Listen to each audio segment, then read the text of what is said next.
Finalement, tu as appris ta place. C'est ce que mon fils m'a dit ce soir-là, après m'avoir frappé. Et le lendemain matin, j'ai préparé un banquet. Quand il est descendu et a souri en voyant la table, il s'est assis. Puis, il a regardé sur le côté et a vu qui était assis sur l'autre chaise. Mais je vais trop vite. Laissez-moi reprendre depuis le début. Je m'appelle Angélique Thibault, j'ai 69 ans et voici l'histoire que j'aurais dû raconter il y a bien longtemps. Tout a commencé par une photographie. Pas n'importe quelle photo, celle de mon mariage, prise il y a 45 ans dans le jardin de la maison familiale à Versailles. Sur ce cliché en noir et blanc, je porte une robe de soie ivoire et Henri, mon défunt mari, me regarde comme si j'étais la seule femme au monde.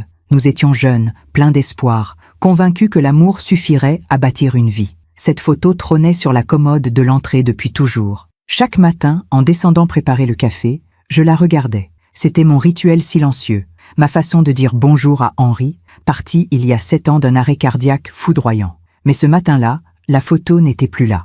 À sa place, un verre vide et une tache de vin rouge sur le bois ciré. J'ai senti mon cœur se serrer. Pas à cause de la tache, le bois pouvait être restauré, mais parce que je savais exactement qui avait fait ça. Oscar, mon fils unique. 42 ans, divorcé 2 fois et de retour à la maison depuis 6 mois. Juste le temps de me remettre sur pied, maman, avait-il dit en débarquant avec 3 valises et un regard que je ne reconnaissais plus. Henri et moi l'avions élevé dans le respect, l'éducation, les bonnes manières, piano le mercredi, tennis le samedi, vacances à Deauville chaque été. Oscar avait eu tout ce qu'un enfant pouvait désirer, peut-être même trop. Après la mort de son père, quelque chose s'était brisé en lui, ou peut-être que cette fracture avait toujours été là, cachée sous le vernis des apparences. Les premières semaines, il était charmant. Il m'aidait avec les courses, réparait la gouttière, tondait la pelouse. Je me disais que mon fils était enfin revenu, que le chagrin nous avait rapprochés. Puis, petit à petit, les choses ont changé. Les demandes sont devenues des exigences, les conversations, des monologues. Les portes qu'il fermait doucement se sont mises à claquer. Et moi, je me suis mise à marcher sur la pointe des pieds dans ma propre maison. Maman, tu peux me prêter 500 €, juste pour ce mois-ci? Maman, j'ai invité des amis ce soir. Prépare quelque chose de bien. Maman, tu pourrais faire moins de bruit le matin? J'essaie de dormir. Je disais oui, toujours oui, parce que c'était mon fils, parce qu'il traversait une période difficile, parce qu'une mère, ça ne refuse rien à son enfant. Mais ce matin-là, devant la commode vide et la tache de vin, j'ai compris quelque chose. J'avais peur. Peur dans ma propre maison. Peur de mon propre fils. J'ai ramassé le verre, essuyé la tache avec un chiffon humide, et je suis descendue à la cave chercher la photo. Je l'ai trouvée jetée dans un carton, le cadre fendu. J'ai tenu cette photo contre ma poitrine, et j'ai fermé les yeux. « Henri », ai-je murmuré. « Qu'est-ce que j'ai fait de mal ?» Le soir même, Oscar est rentré tard. Je l'ai entendu monter l'escalier en titubant, puis claquer la porte de sa chambre. J'étais assise dans le salon, dans le noir, la photo réparée posée sur mes genoux. Je me suis demandé combien de temps encore j'allais pouvoir faire semblant que tout allait bien. Parfois, on fait confiance à ceux qui ne la méritent pas. Et vous, avez-vous déjà été déçu par quelqu'un que vous aimiez? Racontez-moi votre histoire dans les commentaires, j'aimerais vous lire. Les semaines suivantes ont été étranges. Oscar est devenu encore plus distant, plus froid. Il passait ses journées enfermé dans sa chambre, au téléphone, à parler fort, à donner des ordres à des gens que je ne connaissais pas. Un après-midi, je suis montée lui apporter une tasse de thé. J'ai frappé doucement. « Quoi encore ?» a-t-il crié de l'autre côté. J'ai entrouvert la porte. Il était assis à son bureau, des papiers étalés devant lui. Quand il m'a vu, il a rapidement tout retourné. « Je t'ai apporté du thé, mon chéri. » Il m'a regardé avec une expression que je n'oublierai jamais, un mélange de mépris et d'impatience. « Je t'ai demandé quelque chose, maman ? » « Non. Alors arrête de m'envahir. » J'ai posé la tasse sur le bord du bureau et je suis sortie sans un mot. Dans le couloir, j'ai entendu sa voix reprendre au téléphone. « Oui, la maison est à son nom, mais elle est vieille. Ça ne devrait pas poser de problème. » Mon sang s'est glacé. La maison. Il parlait de ma maison. Il y a des moments dans la vie où l'on sent le sol se dérober sous nos pieds. Pas brutalement, comme un tremblement de terre. Non, c'est plus subtil. C'est comme si chaque jour, quelqu'un retirait une petite pierre sous vos pieds. Et vous ne vous en rendiez compte que lorsqu'il était déjà trop tard pour retrouver l'équilibre. Cette phrase, « Oui, la maison est à son nom, mais elle est vieille. Ça ne devrait pas poser de problème. » est restée gravée dans mon esprit comme une brûlure. Je suis descendue à la cuisine, les jambes tremblantes. J'ai ouvert le placard où je rangeais mes documents importants et j'ai sorti l'acte de propriété de la maison. Cette maison que Henri et moi avions achetée en 1983 avec nos économies et nos rêves. Cette maison où Oscar avait fait ses premiers pas, où nous avions fêté tous ses anniversaires, où Henri était mort dans son sommeil, paisiblement, un matin de novembre. L'acte était bien à mon nom, uniquement à mon nom. Henri avait insisté pour qu'il en soit ainsi. « Si jamais il m'arrive quelque chose, je veux que tu sois protégé, mon amour », m'avait-il dit en signant chez le notaire. J'ai refermé le document et je l'ai rangé dans un tiroir que j'ai fermé à clé. Pour la première fois de ma vie, je fermais quelque chose à clé dans ma propre maison, pour me protéger de mon propre fils. Les jours suivants, j'ai observé Oscar différemment. Pas comme une mère regarde son enfant, avec cet amour aveugle qui pardonne tout. Non, je l'ai observé comme on observe un étranger. Et ce que j'ai vu m'a glacé le sang.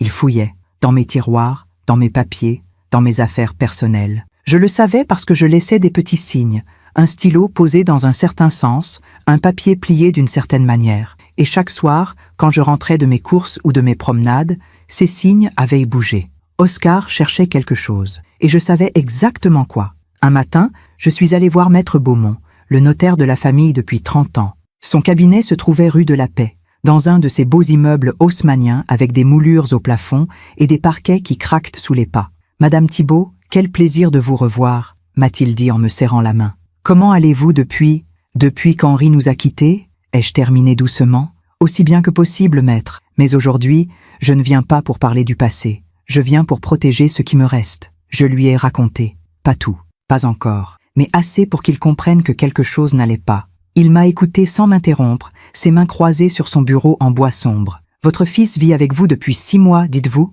Oui, et il s'intéresse de très près à votre patrimoine. »« Oui. » Il y a eu un silence, puis Maître Beaumont a ouvert un tiroir et en a sorti un dossier. « Madame Thibault, j'ai connu votre mari. C'était un homme de bien, un homme prudent. Avant sa mort, il est venu me voir. Il voulait s'assurer que vous seriez protégée, quoi qu'il arrive. Il a posé le dossier devant moi. Henri a fait établir un testament. Tout vous revient, évidemment. Mais il a aussi mis en place certaines dispositions.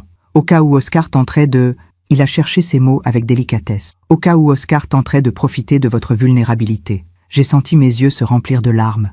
Même mort, Henri continuait à me protéger. Que puis-je faire, maître? D'abord, ne signez rien. Absolument rien. Ensuite, si les choses deviennent difficiles, appelez-moi, jour et nuit. Vous avez ma parole. Je suis rentré chez moi avec un sentiment étrange. Un mélange de soulagement et de tristesse. Soulagement de savoir que je n'étais pas seule. Tristesse de réaliser que j'avais besoin de me protéger de mon propre enfant. Ce soir-là, Oscar m'a demandé de l'argent. Encore. Maman, j'ai un problème. Mes créanciers me harcèlent. J'ai besoin de 10 000 euros, juste pour les faire patienter. 10 000 euros. Il y a 6 mois, ils m'en demandaient 500. Maintenant, c'était 10 000. Oscar, je ne peux pas. C'est beaucoup trop. Son visage s'est durci. Comment ça, tu ne peux pas? Tu vis dans une maison qui vaut au moins 500 000 euros, tu as la pension de papa, et tu me dis que tu ne peux pas m'aider? Ce n'est pas une question d'argent, Oscar. C'est une question de... De quoi? De confiance? Il a ri. Un rire froid, métallique. Tu ne me fais pas confiance, c'est ça? Ton propre fils? Je ne t'ai pas dit ça. Tu n'as pas besoin de le dire, maman. Je le vois dans tes yeux. Depuis que papa est mort, tu me regardes comme si j'étais un étranger. Il s'est approché de moi, trop près. Tu sais ce que je pense? Je pense que tu deviens égoïste avec l'âge. Tu t'accroches à ton argent, à ta petite vie tranquille, et tu te fiches bien de savoir que ton fils est en train de couler. Oscar, ce n'est pas juste. J'ai toujours quoi? Toujours été là? Toujours tout donné? Il a secoué la tête. Non, maman, tu as toujours contrôlé. Toi et papa, vous m'avez étouffé toute ma vie avec vos règles, vos attentes, votre perfection bourgeoise. Et maintenant que j'ai besoin d'aide, tu me tournes le dos. Je sentais mon cœur battre si fort que j'avais peur qu'il l'entende. « Je vais te laisser réfléchir », a-t-il dit en se dirigeant vers l'escalier. « Mais je te préviens, maman, je ne suis plus un enfant, et je ne vais pas mendier éternellement. Cette nuit-là, je n'ai pas dormi. Je suis restée assise dans mon lit, la photographie de mariage sur mes genoux, à regarder le visage de Henri. Qu'est-ce que j'aurais dû faire différemment? Ai-je murmuré dans le noir. Où ai-je échoué? Mais Henri ne pouvait plus me répondre. Les semaines ont passé. Oscar est devenu de plus en plus agressif. Pas physiquement, pas encore. Mais ses mots étaient comme des gifles. Tu as oublié d'acheter mon café préféré. Tu fais exprès ou tu deviens vraiment sénile? Tu pourrais repasser mes chemises correctement, non? Ou c'est trop compliqué maintenant? J'ai invité quelqu'un à dîner ce soir. Fais un effort sur ta tenue, au moins. J'ai honte quand tu te promènes en robe de chambre. Chaque remarque était une petite mort. Chaque regard méprisant creusait un peu plus le gouffre entre nous. Et moi, je me taisais. Je baissais la tête. J'obéissais. Parce que c'était mon fils. Parce que j'avais peur de le perdre. Parce qu'une mère, ça pardonne tout. N'est-ce pas?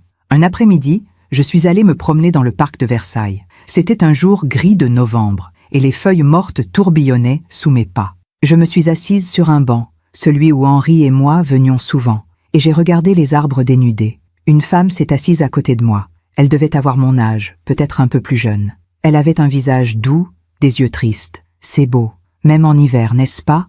A-t-elle dit. Oui, différent, mais beau. Nous sommes restés silencieuses un moment, puis elle a ajouté, comme si elle pensait à voix haute, « Mon fils vit avec moi depuis 1 an, depuis son divorce. Au début, je pensais que ça me ferait du bien de ne plus être seule, mais maintenant, je me sens plus seule que jamais. » Mon cœur a fait un bond. J'ai tourné la tête vers elle. « Votre fils, il est difficile ?» Elle a souri tristement. C'est un mot gentil pour décrire ce qu'il est devenu, mais je ne peux rien dire. C'est mon enfant, et une mère ne peut pas abandonner son enfant, même quand il devient... Elle n'a pas terminé sa phrase. Elle n'en avait pas besoin. « Comment faites-vous » ai-je demandé doucement. « Je survis. » Elle m'a regardé droit dans les yeux. « Mais je ne vis plus. Il y a une différence, vous savez. » Elle s'est levée, a ajusté son écharpe et m'a souri une dernière fois. « Prenez soin de vous, madame, et n'oubliez jamais, même une mère a le droit d'être heureuse. » Elle est partie, et je suis restée seule sur ce banc, avec ces mots qui résonnaient dans ma tête. Même une mère a le droit d'être heureuse. Est-ce que j'étais heureuse? Non. J'étais prisonnière, dans ma propre maison, de mon propre fils. Ce soir-là, je suis rentrée avec une nouvelle détermination.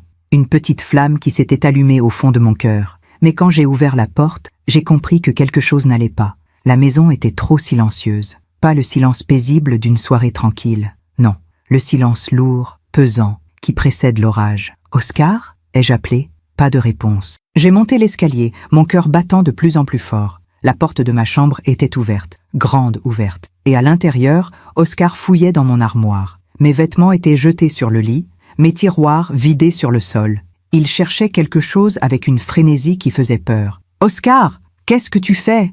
Il s'est retourné. Son visage était rouge, ses yeux injectés de sang. « Où est-ce que tu l'as caché ?»« Caché quoi ?»« L'acte de propriété, le testament de papa, les documents de la banque, tout. Où est-ce que tu as caché tout ça ? Ce sont mes affaires, Oscar. Tu n'as pas le droit ?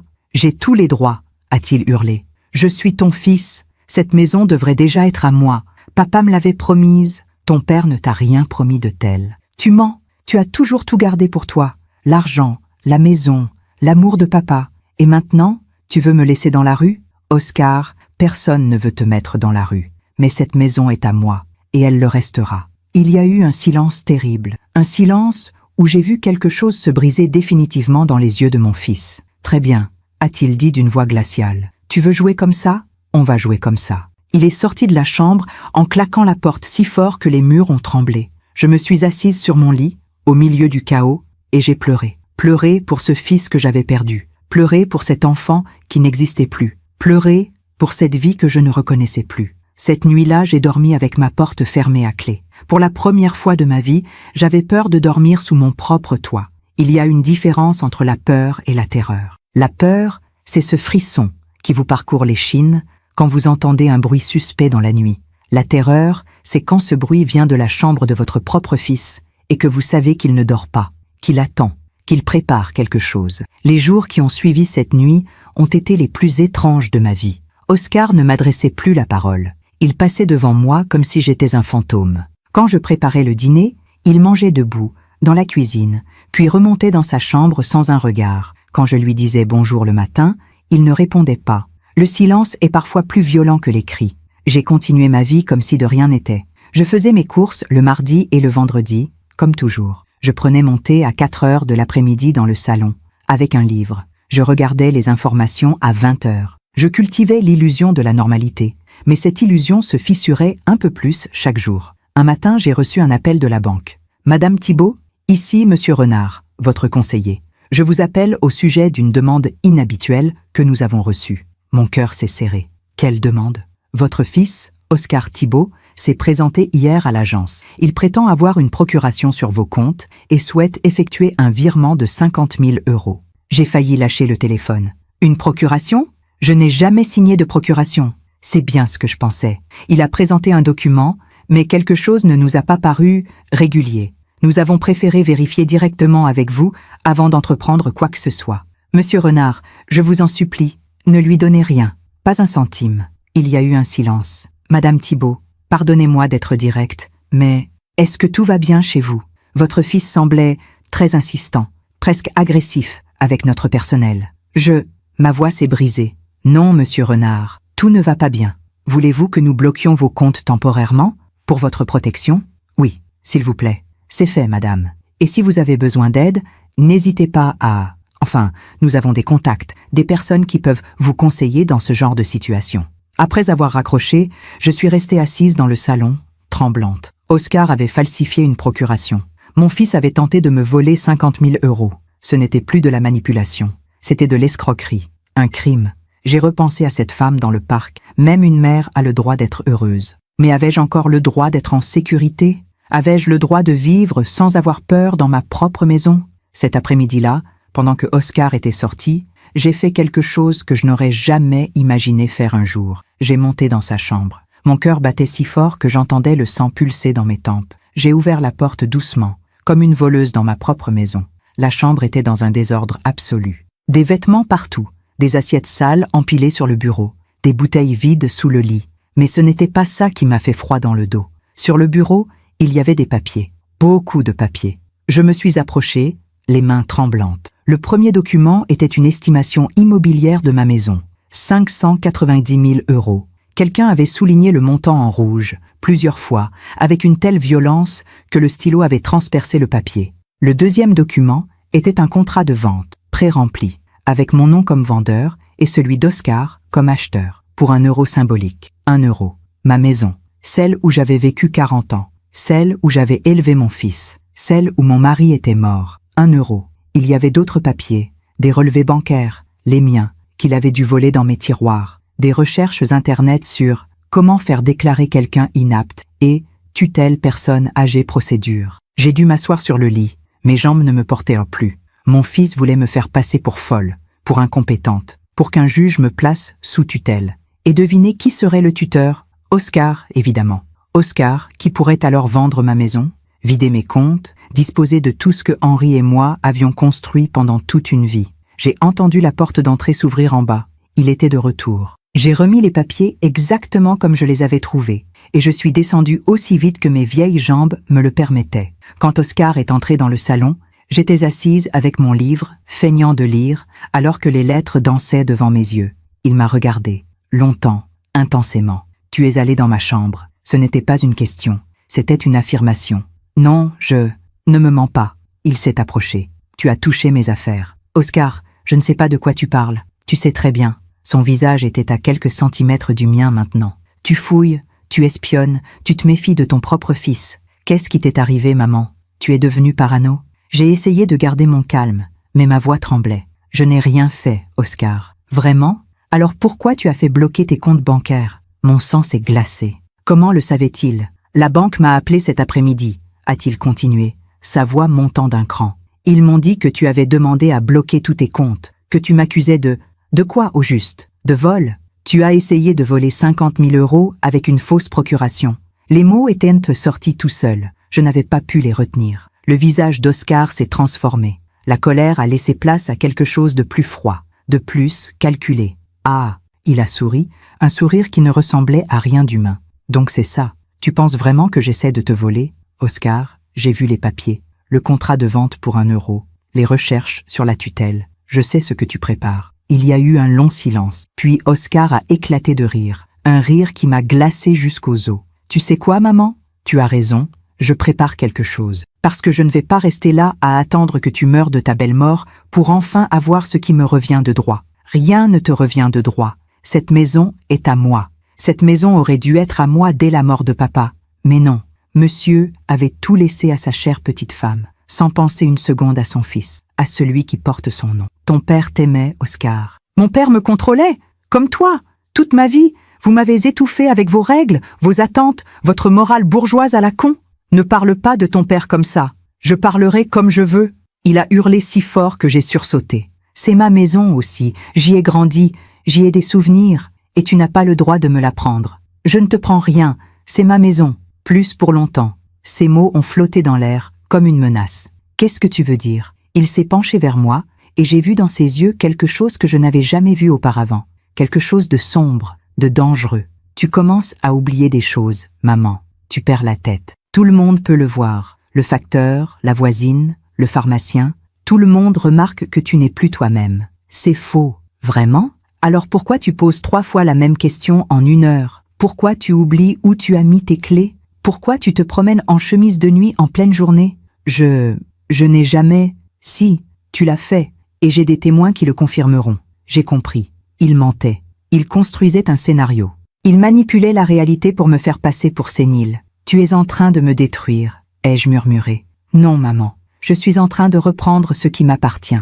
Il est sorti du salon, me laissant seule, tremblante, au bord des larmes. Cette nuit-là, j'ai à peine dormi. Chaque bruit me faisait sursauter. Chaque craquement du parquet me glaçait le sang. Vers 3 heures du matin, j'ai entendu Oscar descendre. J'ai entendu ses pas dans le couloir. Puis ils se sont arrêtés. Devant ma porte, il est resté là, immobile, pendant ce qui m'a semblé une éternité. Puis il est remonté. Au petit matin, j'ai pris une décision. Je ne pouvais plus rester passive. Je ne pouvais plus attendre que les choses empirent. J'ai appelé Maître Beaumont. « Maître, j'ai besoin de vous voir. Aujourd'hui. C'est urgent. » Sa voix était calme, rassurante. « Je vous attends à 14 heures, Madame Thibault. » Dans son bureau, j'ai tout raconté. Les menaces, la fausse procuration, les papiers dans sa chambre, les recherches sur la tutelle, tout.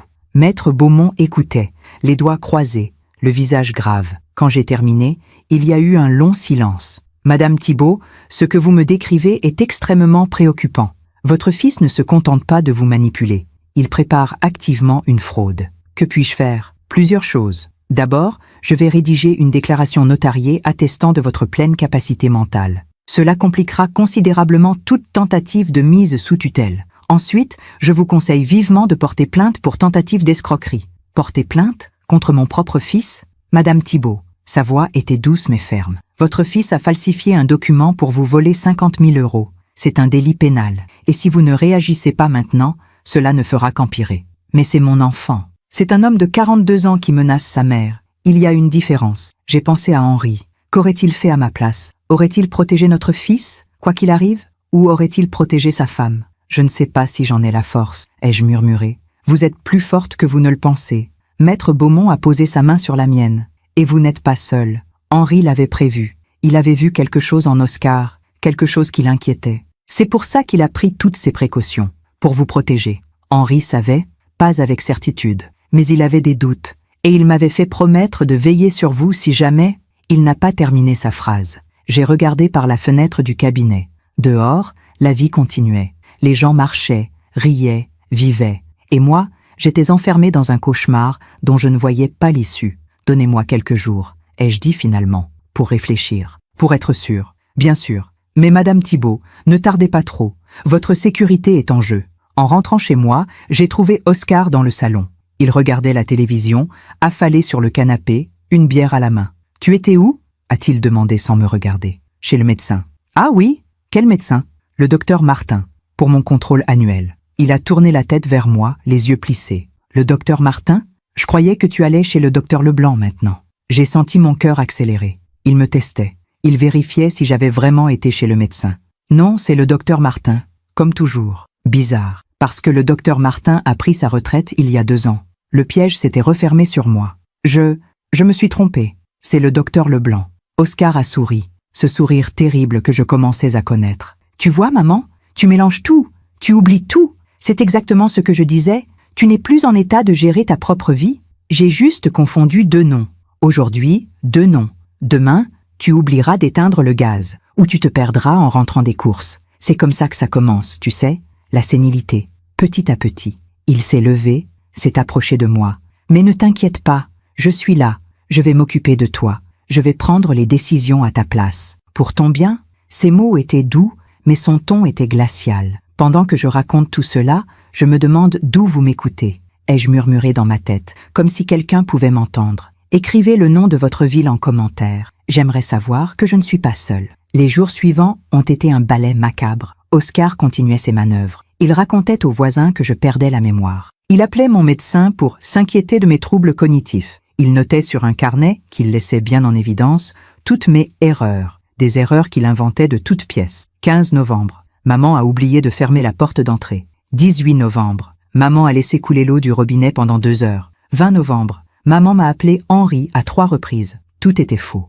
mais c'était écrit. Et l'écrit, ça a du poids, surtout devant un juge. Un soir, alors que je préparais le dîner, Oscar est entré dans la cuisine. « Il faut qu'on parle. » J'ai posé mon couteau. Mon cœur battait déjà. « De quoi ? De ton avenir, de ta santé, de cette maison qui devient trop grande pour toi. Cette maison n'est pas trop grande pour moi. Maman, sois raisonnable. Tu as bientôt 70 ans. Tu es seule. Cette maison nécessite un entretien constant. Et avec ton état, quel état ? Je vais très bien. Non, tu ne vas pas bien.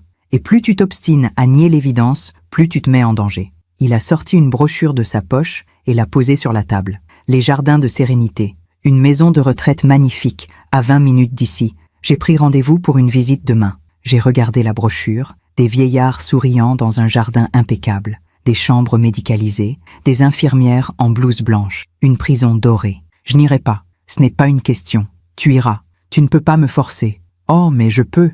Il a sorti un autre papier. J'ai rendez-vous avec un psychiatre la semaine prochaine, le docteur Rousseau, un spécialiste des troubles cognitifs liés à l'âge. Il va t'examiner et rédiger un rapport. Et ce rapport, je le présenterai au juge des tutelles. Tu n'as pas le droit. J'ai tous les droits. Je suis ton fils, ton seule famille. Et quand le juge verra l'état dans lequel tu es, il me nommera tuteur. Et alors, je vendrai cette maison.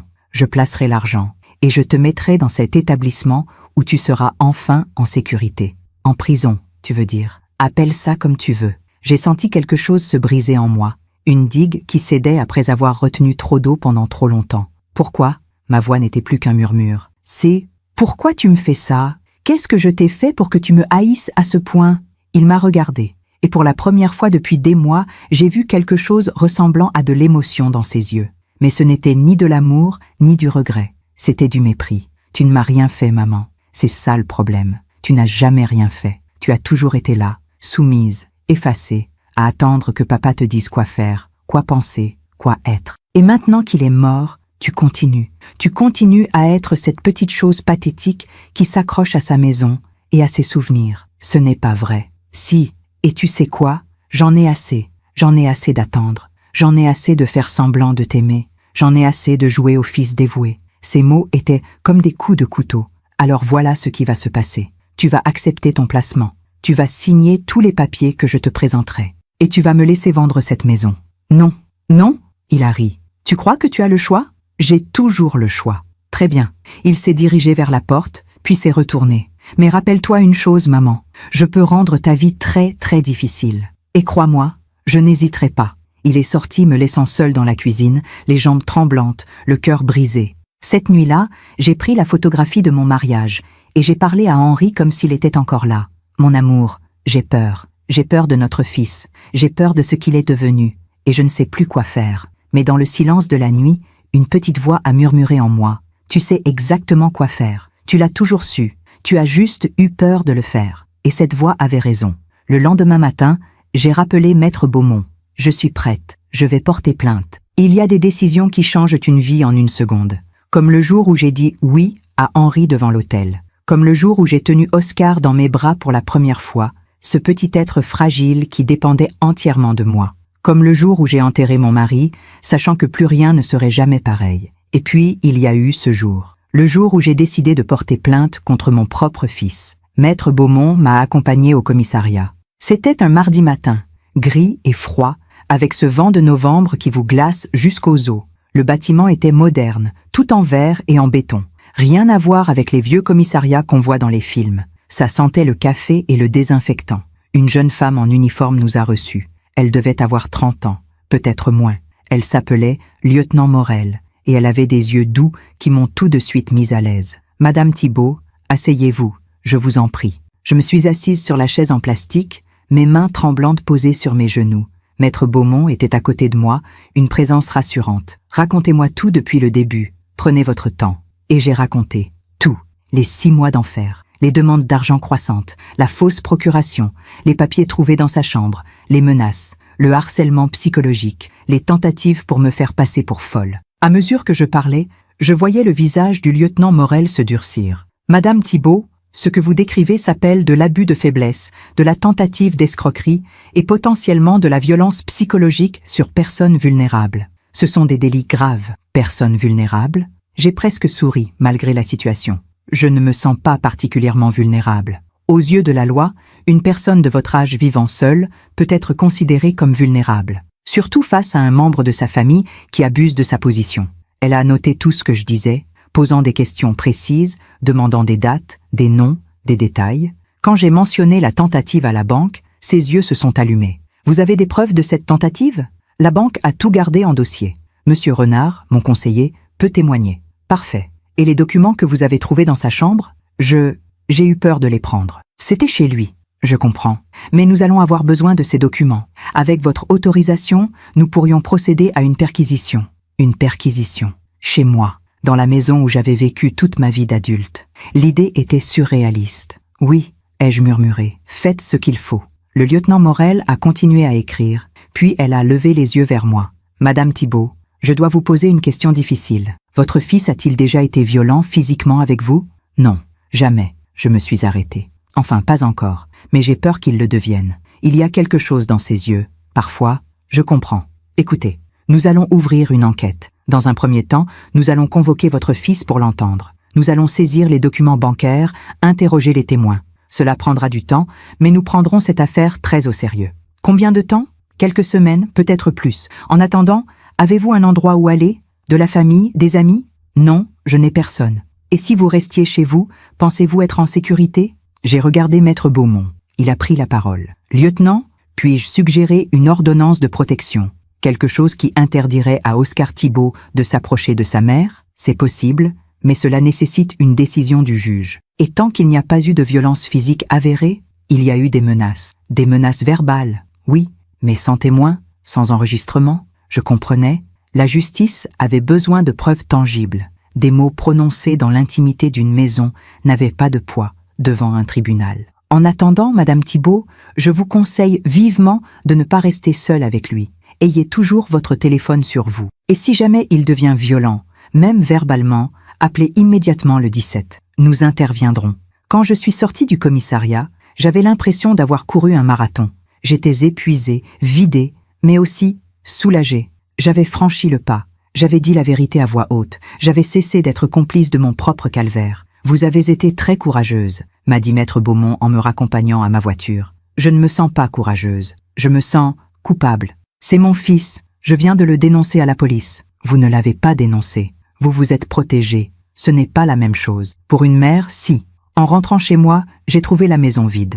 La voiture d'Oscar n'était pas dans l'allée. J'ai monté dans ma chambre et je me suis assise sur mon lit. La photographie de mariage entre mes mains. Henri, j'espère que je fais ce qu'il faut. J'espère que tu ne m'en veux pas. Mon téléphone a sonné. C'était un numéro inconnu. Allô? Madame Thibault? Ici le docteur Rousseau. Je vous appelle au sujet du rendez-vous que votre fils a pris pour vous. Mon cœur a bondi. Le psychiatre. Celui qui devait m'examiner pour le dossier de tutelle. Je voulais vous prévenir personnellement que j'ai annulé ce rendez-vous. Votre fils a insisté, mais après avoir vérifié certaines informations, j'ai des doutes sur la légitimité de sa démarche. Comment ça? Il prétendait que vous présentiez des troubles cognitifs sévères, mais quand j'ai contacté votre médecin traitant, le docteur Leblanc, il m'a assuré que vous étiez en parfaite santé mentale. Votre dernier bilan cognitif, réalisé il y a 3 mois, était tout à fait normal. J'ai senti mes yeux se remplir de larmes. Le docteur Leblanc, mon médecin depuis 20 ans, il m'avait protégé sans même que je le lui demande. Je ne savais pas. De plus, Madame Thibault, votre fils m'a offert une somme d'argent importante pour que je rédige un rapport, orienté. Je trouve cette pratique non seulement contraire à l'éthique, mais aussi extrêmement préoccupante. Il a essayé de vous corrompre? En des termes plus directs, oui. Je vous conseille vivement de consulter un avocat si ce n'est pas déjà fait. Votre fils semble avoir des intentions qui ne sont pas dans votre intérêt. Merci, docteur. Merci infiniment. Après avoir raccroché, je suis restée assise dans le silence. Oscar avait essayé de corrompre un psychiatre. Il était prêt à aller jusque-là. Jusqu'où irait-il encore? Oscar est rentré en fin d'après-midi. J'étais dans la cuisine, préparant une soupe. Il est entré, a ouvert le réfrigérateur, pris une bière et s'est appuyé contre le plan de travail. « Tu as passé une bonne journée ?» a-t-il demandé d'un ton faussement décontracté. « Normal. Tu es sorti ?»« Oui. Faire quelques courses. »« Juste des courses ?» J'ai continué à couper mes légumes, essayant de garder mes mains stables. « Oui. Pourquoi ? Parce que j'ai reçu un appel étrange. Du docteur Rousseau. Il a annulé ton rendez-vous. »« Ah bon ? Tu ne savais pas ?»« Non. » Il s'est approché. Trop près. Comme toujours. Il m'a dit que tu étais en parfaite santé mentale, que ton médecin traitant l'avait confirmé. C'est bizarre, non ? Parce que moi, je te vois oublier des choses tous les jours. Peut-être que tu vois ce que tu veux voir. Les mots étaient sortis avant que je puisse les retenir. Oscar a froncé les sourcils. Qu'est-ce que tu insinues ? Rien. Non, vas-y. Dis-le. Tu penses que j'invente ? Que je mens ? Je ne pense rien. Tu sais quoi, maman ? Sa voix était devenue glaciale. Tu commences vraiment à m'énerver. Il a posé sa bière avec un bruit sec et est sorti de la cuisine. J'ai lâché mon couteau. Mes mains tremblaient tellement que je ne pouvais plus les contrôler. Les jours suivants ont été les plus étranges de toute cette période.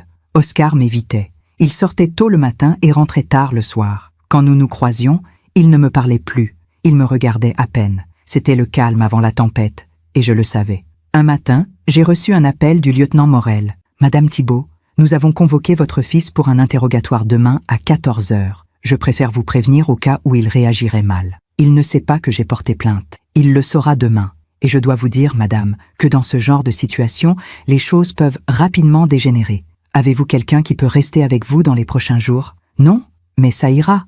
Madame Thibault, je suis sérieuse. Quand un fils découvre que sa mère l'a dénoncé, surtout dans un contexte d'argent et d'héritage, les réactions peuvent être violentes. Je ferai attention. Ce n'est pas assez.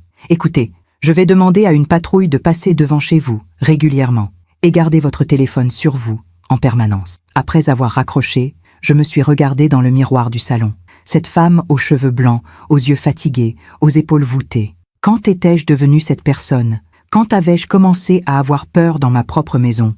J'ai repensé à cette femme dans le parc. Même une mère a le droit d'être heureuse. Oui, même une mère a le droit de vivre sans peur. Le lendemain, Oscar est parti tôt. Il ne m'a rien dit, mais je savais où il allait. Au commissariat, pour son interrogatoire. J'ai passé la journée dans une angoisse terrible. Je regardais l'horloge toutes les 5 minutes. 14 heures, 15 heures, 16 heures. À 17 heures, j'ai entendu la voiture dans l'allée. Mon cœur s'est mis à battre si fort que j'ai cru qu'il allait exploser. La porte d'entrée s'est ouverte, puis refermée, violemment. Des pas lourds dans le couloir. Oscar est entré dans le salon. Son visage était rouge, ses yeux injectés de sang. Il tremblait de rage. « Toi !» Sa voix était à peine humaine. « C'était toi !» J'ai reculé instinctivement. « Oscar, tu es allé voir les flics. Tu as porté plainte contre moi. Ton propre fils. Je... Ferme-la !» Il a hurlé si fort que j'ai sursauté. « Ferme ta gueule. Tu n'as pas le droit de parler. Tu n'as pas le droit de me faire ça. Oscar, calme-toi. » Me calmer ? Il s'est approché, et j'ai vu dans ses yeux quelque chose que je n'avais jamais vu. Une rage pure, animale. Tu m'as traîné au commissariat comme un criminel. Tu m'as accusé de vol, d'escroquerie, de violence. Parce que c'est la vérité. La vérité ?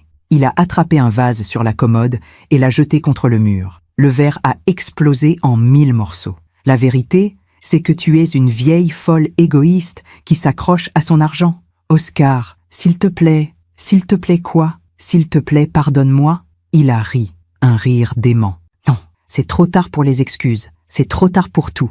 Il s'est encore approché, j'étais maintenant coincé contre le mur. Tu sais ce que les flics m'ont dit ? Que tu avais des preuves, que la banque témoignerait, que le notaire témoignerait, que j'allais peut-être aller en prison. Oscar, en prison, à cause de toi, à cause de tes actes, mes actes. Il a attrapé la photographie de mariage sur la commode. Mes actes ? Tu veux que je te dise ce que sont mes actes ? Et sous mes yeux horrifiés, il a déchiré la photo en 2, puis en 4, puis en petits morceaux qu'il a jetés par terre. Non ! J'ai crié, me précipitant pour ramasser les morceaux. Si ! Il m'a attrapé par le bras, me relevant brutalement. Tu veux tout garder ? Tes souvenirs ? Ta maison ? Ton argent ? Eh bien, tu ne garderas rien. Tu m'entends ? Rien ! Lâche-moi. Quoi ? Il a resserré sa prise. Tu as peur maintenant ? C'est ça que tu voulais ? Avoir peur de moi ? Oscar, tu me fais mal. Bien, parce que toi, tu me fais mal depuis des années, avec ta perfection, avec tes attentes, avec ton amour étouffant. J'ai essayé de me dégager, mais il était trop fort. Papa avait raison. Il disait toujours que tu étais faible, que tu ne comprenais rien, que tu vivais dans ton petit monde protégé sans voir la réalité.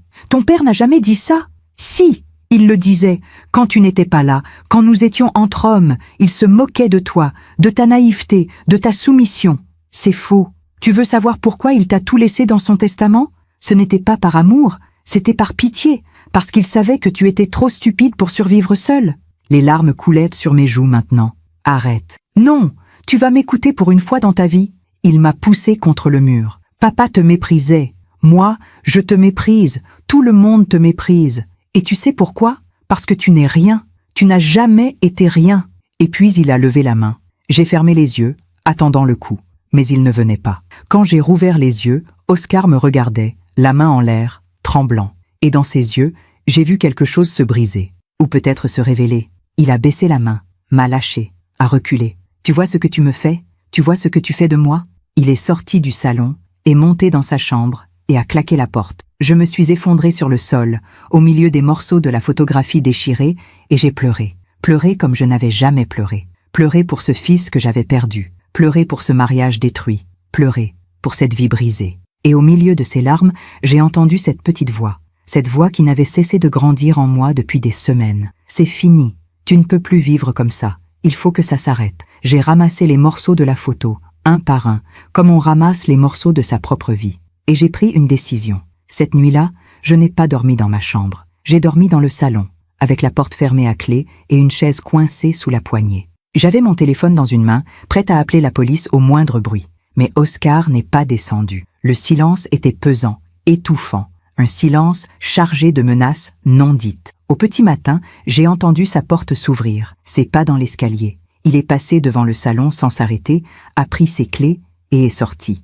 Dès que j'ai entendu sa voiture partir, j'ai appelé Maître Beaumont. « Maître, il faut que je vous voie. Aujourd'hui. Maintenant. » Que s'est-il passé? Il sait, pour la plainte. Et ma voix s'est brisée. Je ne peux plus rester dans cette maison. Venez immédiatement à mon cabinet. Et Madame Thibault, ne restez pas seule. Dans le bureau de Maître Beaumont, j'ai tout raconté. L'altercation, les menaces, la violence contenue, la photo déchirée. Il ne m'a pas frappé, ai-je dit. Mais il était sur le point de le faire. Je l'ai vu dans ses yeux.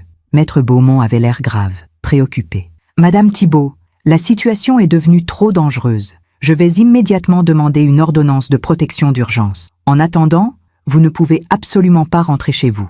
Mais où vais-je aller? Avez-vous de la famille? Des amis? Non, personne. » Il a réfléchi un instant.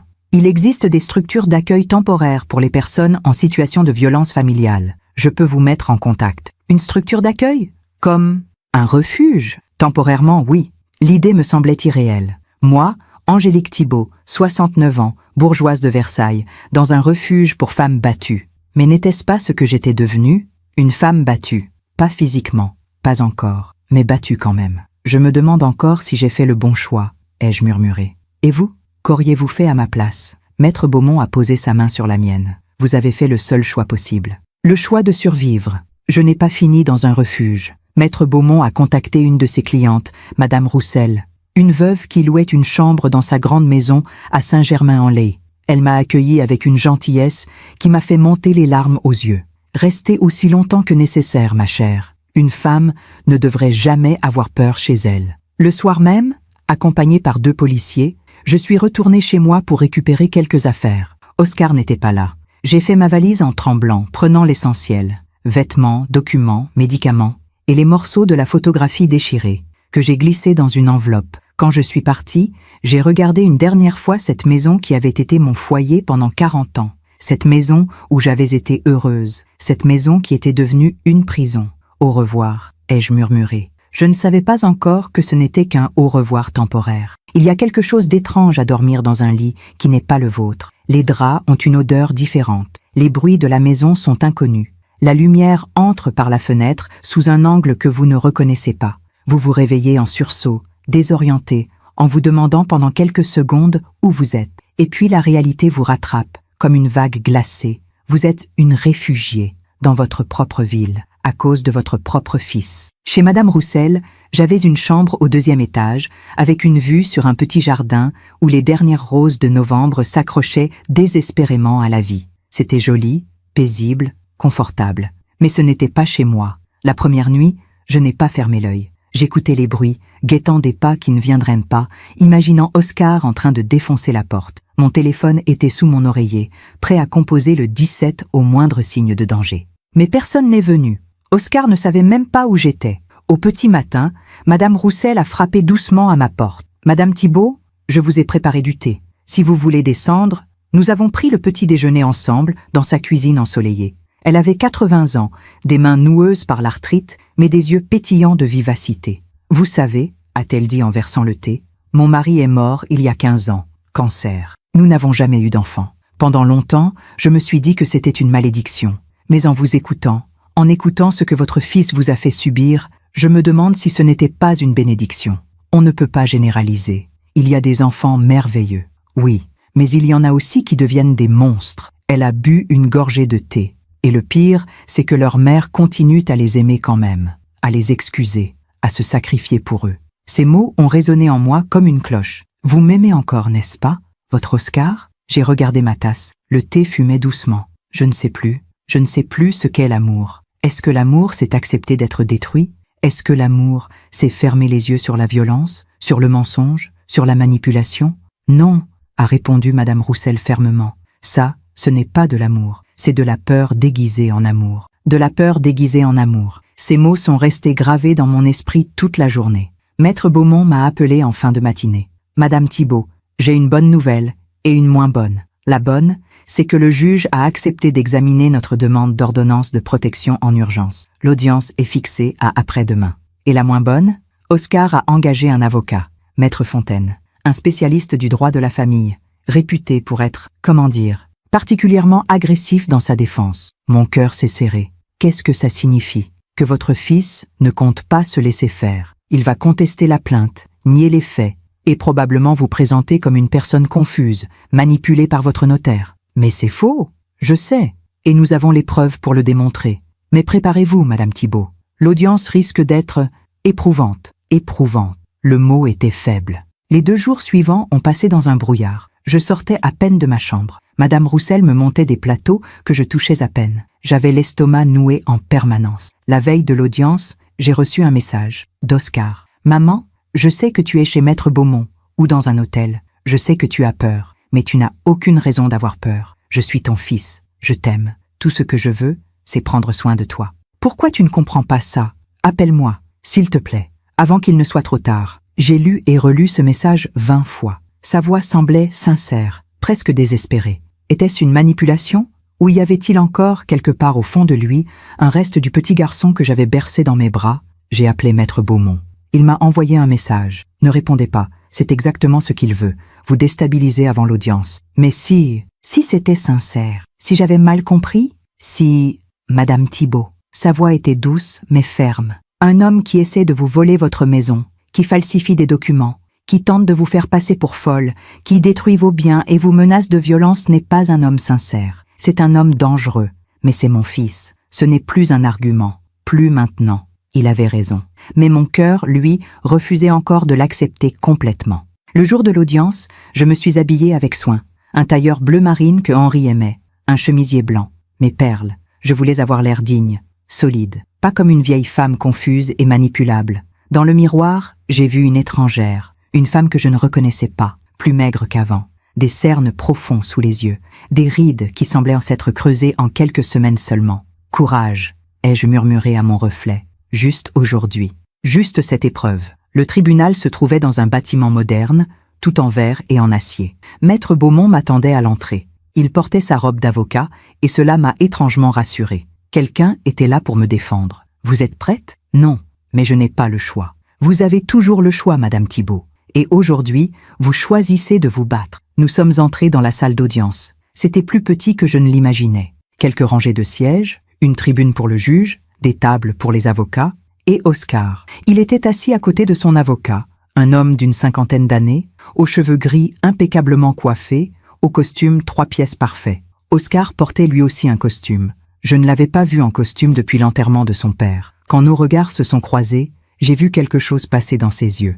De la colère? De la tristesse? Du regret?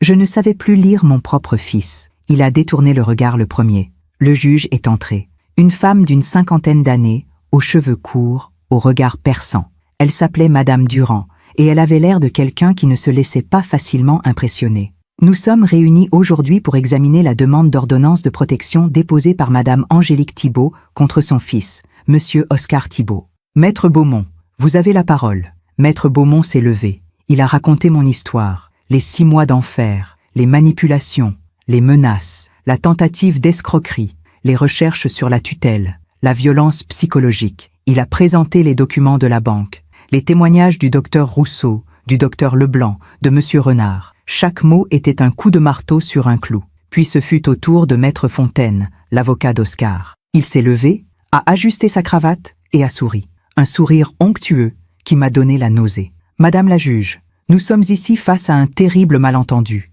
orchestré par un notaire trop zélé et une mère âgée, vulnérable, influençable. Objection, a dit Maître Beaumont. Madame Thibault a été examinée par 2 médecins qui attestent de sa pleine capacité mentale. Certes, a continué Maître Fontaine, imperturbable. Mais est-elle vraiment libre de ses décisions?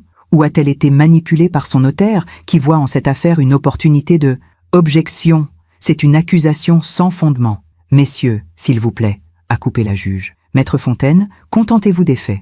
L'avocat d'Oscar a changé de tactique. Très bien, parlons des faits. Monsieur Oscar Thibault a vécu toute sa vie dans cette maison. C'est son foyer autant que celui de sa mère. Il a des souvenirs, un attachement émotionnel profond à ce lieu. Après la mort de son père, il a naturellement voulu se rapprocher de sa mère, l'aider, la soutenir. Je sentais la colère monter en moi. Mais au lieu de reconnaissance, qu'a-t-il reçu? De la suspicion, de la méfiance, des accusations. Sa propre mère l'a traité comme un criminel, l'a dénoncé à la police, l'a fait convoquer au commissariat comme un vulgaire malfaiteur. Parce qu'il a tenté de lui voler 50 000 €, ai-je crié malgré moi. La juge a frappé son marteau. Madame Thibault, s'il vous plaît, vous aurez l'occasion de témoigner. Maître Fontaine a continué, impassible. Il y a eu un malentendu concernant des documents bancaires. Monsieur Thibault pensait avoir l'autorisation de sa mère. Une simple erreur de communication, rien de plus. Une erreur? Maître Beaumont s'est levé. Il a falsifié une procuration. Il n'y a aucune preuve qu'il l'ait falsifiée lui-même. Peut-être a-t-il été dupé par quelqu'un d'autre. C'est ridicule. Maître Beaumont, contrôlez-vous, a dit la juge. Maître Fontaine a souri, satisfait. Madame la juge, ce que nous voyons ici est un conflit familial douloureux, mais normal. Un fils qui s'inquiète pour sa mère vieillissante. Une mère qui, peut-être, commence à se sentir dépassée et qui projette ses angoisses sur son enfant. Objection. Et au lieu de chercher une solution familiale, un dialogue, une thérapie peut-être, on criminalise ce fils. On le traîne devant les tribunaux. On demande une ordonnance de protection, comme s'il était un prédateur. Il s'est tourné vers moi. Madame Thibault, regardez votre fils. Regardez-le vraiment. C'est le petit garçon que vous avez mis au monde, que vous avez élevé, que vous avez aimé. A-t-il vraiment mérité ça? J'ai regardé Oscar. Il avait baissé la tête. Ses épaules tremblaient légèrement. Pleurait-il? Mon cœur s'est serré. Madame la juge, a conclu Maître Fontaine, nous demandons le rejet de cette ordonnance de protection. Et nous demandons également que Madame Thibault soit suivie par un psychiatre indépendant pour s'assurer qu'elle n'est pas sous l'influence indue de tiers. Le silence est tombé dans la salle. Puis la juge s'est tournée vers moi. Madame Thibault, souhaitez-vous témoigner? Je me suis levée. Mes jambes tremblaient, mais j'ai tenu bon. Oui, Madame la juge, j'ai raconté tout, sans pleurer, sans m'excuser, sans baisser les yeux. J'ai raconté les 6 mois d'enfer, les demandes d'argent croissantes, les menaces, les fouilles dans mes affaires, la destruction de la photographie de mon mariage, les mots cruels, la violence contenue. Mon fils dit que c'est un malentendu, que je suis confuse, que je l'ai mal compris. Ma voix était ferme maintenant. Mais je n'ai rien compris de travers. J'ai vu les papiers, j'ai entendu les menaces. J'ai senti la peur m'envahir dans ma propre maison. Et vous pensez vraiment que votre fils représente un danger pour vous? A demandé la juge. Oui, pas physiquement, pas encore, mais psychologiquement, financièrement, moralement. Mon fils n'est plus l'enfant que j'ai élevé. Il est devenu quelqu'un que je ne reconnais pas, quelqu'un qui me voit comme un obstacle, comme une chose dont il faut se débarrasser pour obtenir ce qu'il veut. Je me suis tournée vers Oscar. Je t'ai aimé, Oscar, de tout mon cœur. J'ai tout fait pour toi. Ton père et moi, nous t'avons donné tout ce que nous pouvions. Et peut-être que nous avons fait des erreurs. Peut-être que nous t'avons trop protégé. Ou pas assez. Je ne sais pas. Mais une chose est sûre. Je ne mérite pas ce que tu m'as fait. Oscar a relevé la tête. Nos regards se sont croisés. Et j'ai vu, enfin, une émotion réelle dans ses yeux. De la haine. Pas du regret. pas de la tristesse, de la haine pure et simple. Madame la juge, ai-je dit en me retournant vers elle, mon fils me déteste. Je ne sais pas pourquoi. Je ne sais pas quand c'est arrivé. Mais c'est la vérité.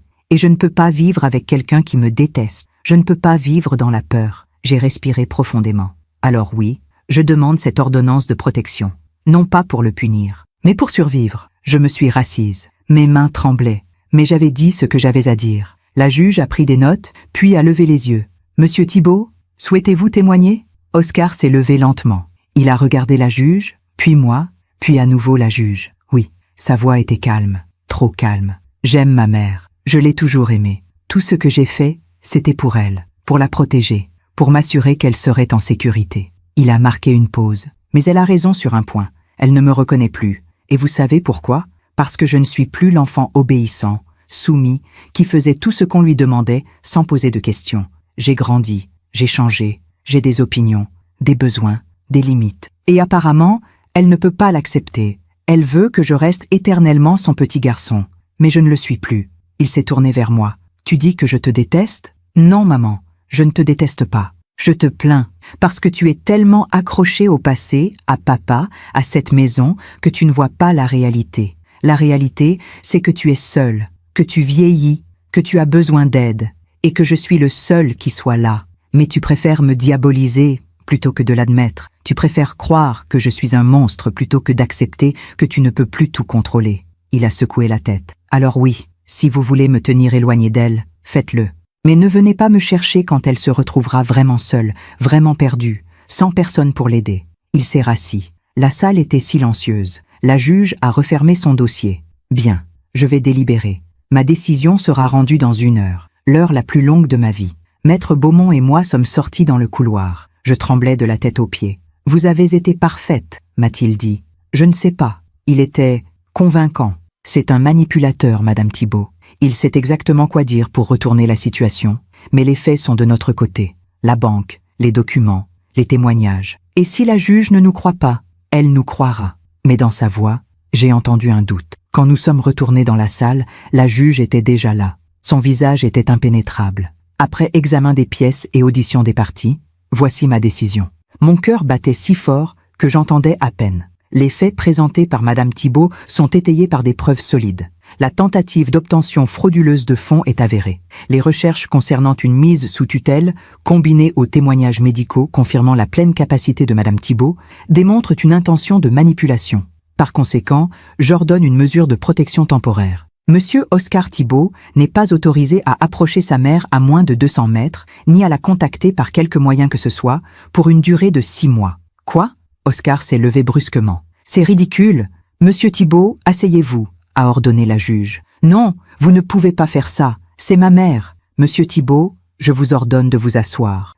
Cette maison est autant la mienne que la sienne. La maison appartient à Madame Thibault, et vous avez 10 jours pour y récupérer vos affaires en présence d'un huissier. Non, non. 2 agents de sécurité se sont approchés. Monsieur, calmez-vous. Je ne me calmerai pas. Oscar a hurlé, se tournant vers moi. Tu es contente. Tu as gagné. Tu m'as détruit.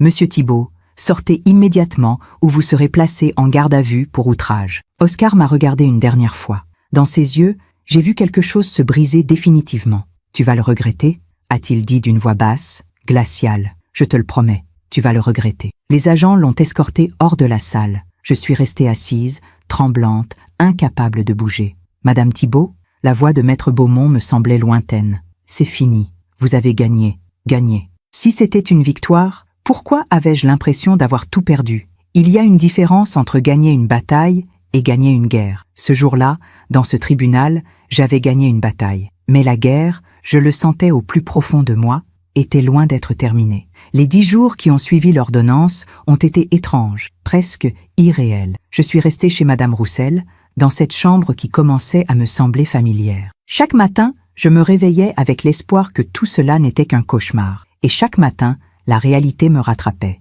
Maître Beaumont m'avait conseillé de ne pas rentrer chez moi avant qu'Oscar n'ait récupéré ses affaires. Pour votre sécurité, avait-il dit. Et je l'avais écouté, même si chaque jour, loin de ma maison, me brisait un peu plus le cœur. Le lieutenant Morel m'appelait régulièrement pour me tenir informé. Monsieur Thibault a demandé à récupérer ses affaires ce samedi. Un huissier sera présent, ainsi qu'une patrouille de police. Souhaitez-vous être là? Non. Ma réponse avait été immédiate. Je ne veux pas le voir. Je comprends. Nous nous assurerons qu'il ne prenne que ses effets personnels. Mais le samedi soir, quand le lieutenant Morel m'a rappelé, sa voix était tendue. Madame Thibault, il y a eu un incident. Mon cœur s'est arrêté. Quel genre d'incident? Votre fils. Il a fait plus que récupérer ses affaires. Le lendemain matin, accompagné de maître Beaumont, je suis retourné chez moi pour la première fois depuis 2 semaines. Rien n'aurait pu me préparer à ce que j'allais découvrir. La maison était dévastée. Dans le salon, tous les cadres avaient été arrachés des murs. Les photos de famille, jetées par terre, certaines piétinées. Le canapé où Henri et moi nous asseyions chaque soir avait été lacéré, la mousse sortant des déchirures comme des entrailles. Dans la cuisine, toute la vaisselle avait été sortie des placards et brisée. Des morceaux de porcelaine jonchaient le sol comme de la neige sale. La table où nous prenions nos repas avait été rayée profondément. Des mots gravés dans le bois.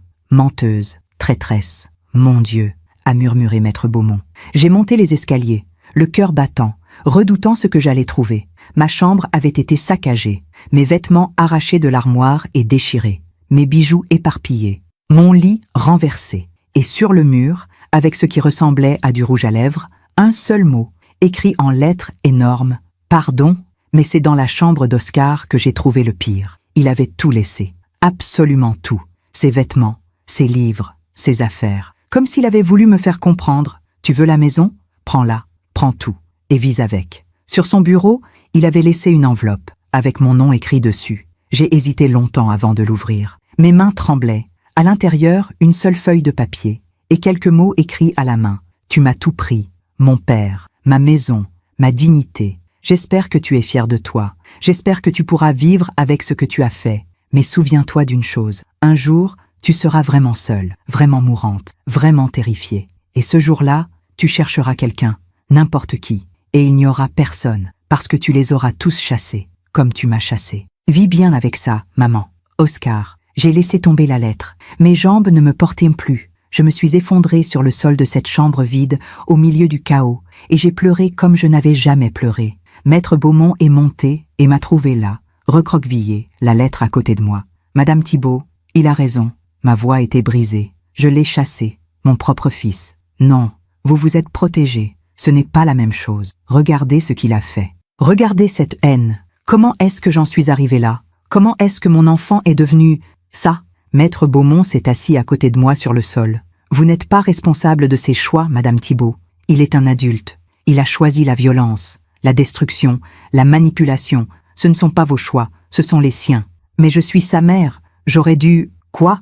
Accepter d'être volée? Accepter d'être maltraitée? Accepter de vivre dans la peur? Non. Vous avez fait ce qu'il fallait faire. Et ce qu'il a fait aujourd'hui ne fait que prouver que vous aviez raison. Il a ramassé la lettre, l'a lue, et son visage s'est durci. Ceci est une menace à peine voilée. Je vais la transmettre à la police. Cela pourrait constituer une violation de l'ordonnance de protection. Non, j'ai secoué la tête. Non, je ne veux pas. Plus de police, plus de tribunaux. Je veux juste, je ne savais même pas ce que je voulais. Les semaines suivantes ont été consacrées au nettoyage. J'ai fait venir une équipe pour réparer ce qui pouvait l'être, jeter ce qui était irréparable. Chaque objet cassé était comme un morceau de mon passé qui disparaissait. Madame Roussel venait m'aider, ainsi qu'une de ses amies, Madame Lefebvre, et la voisine d'à côté, Madame Arnaud, qui avait assisté à tout de loin et qui se sentait coupable de ne pas avoir agi plus tôt. Je voyais bien que quelque chose n'allait pas, m'a-t-elle dit un jour en m'aidant à trier des photos. Mais je me disais que ce n'était pas mes affaires, que les histoires de famille... Enfin, vous savez, je ne vous en veux pas. Vous devriez. J'aurais dû dire quelque chose, faire quelque chose. Petit à petit, la maison reprenait forme. Pas comme avant. Elle ne serait jamais comme avant. Mais elle redevenait habitable. J'ai fait changer toutes les serrures. J'ai fait installer un système d'alarme.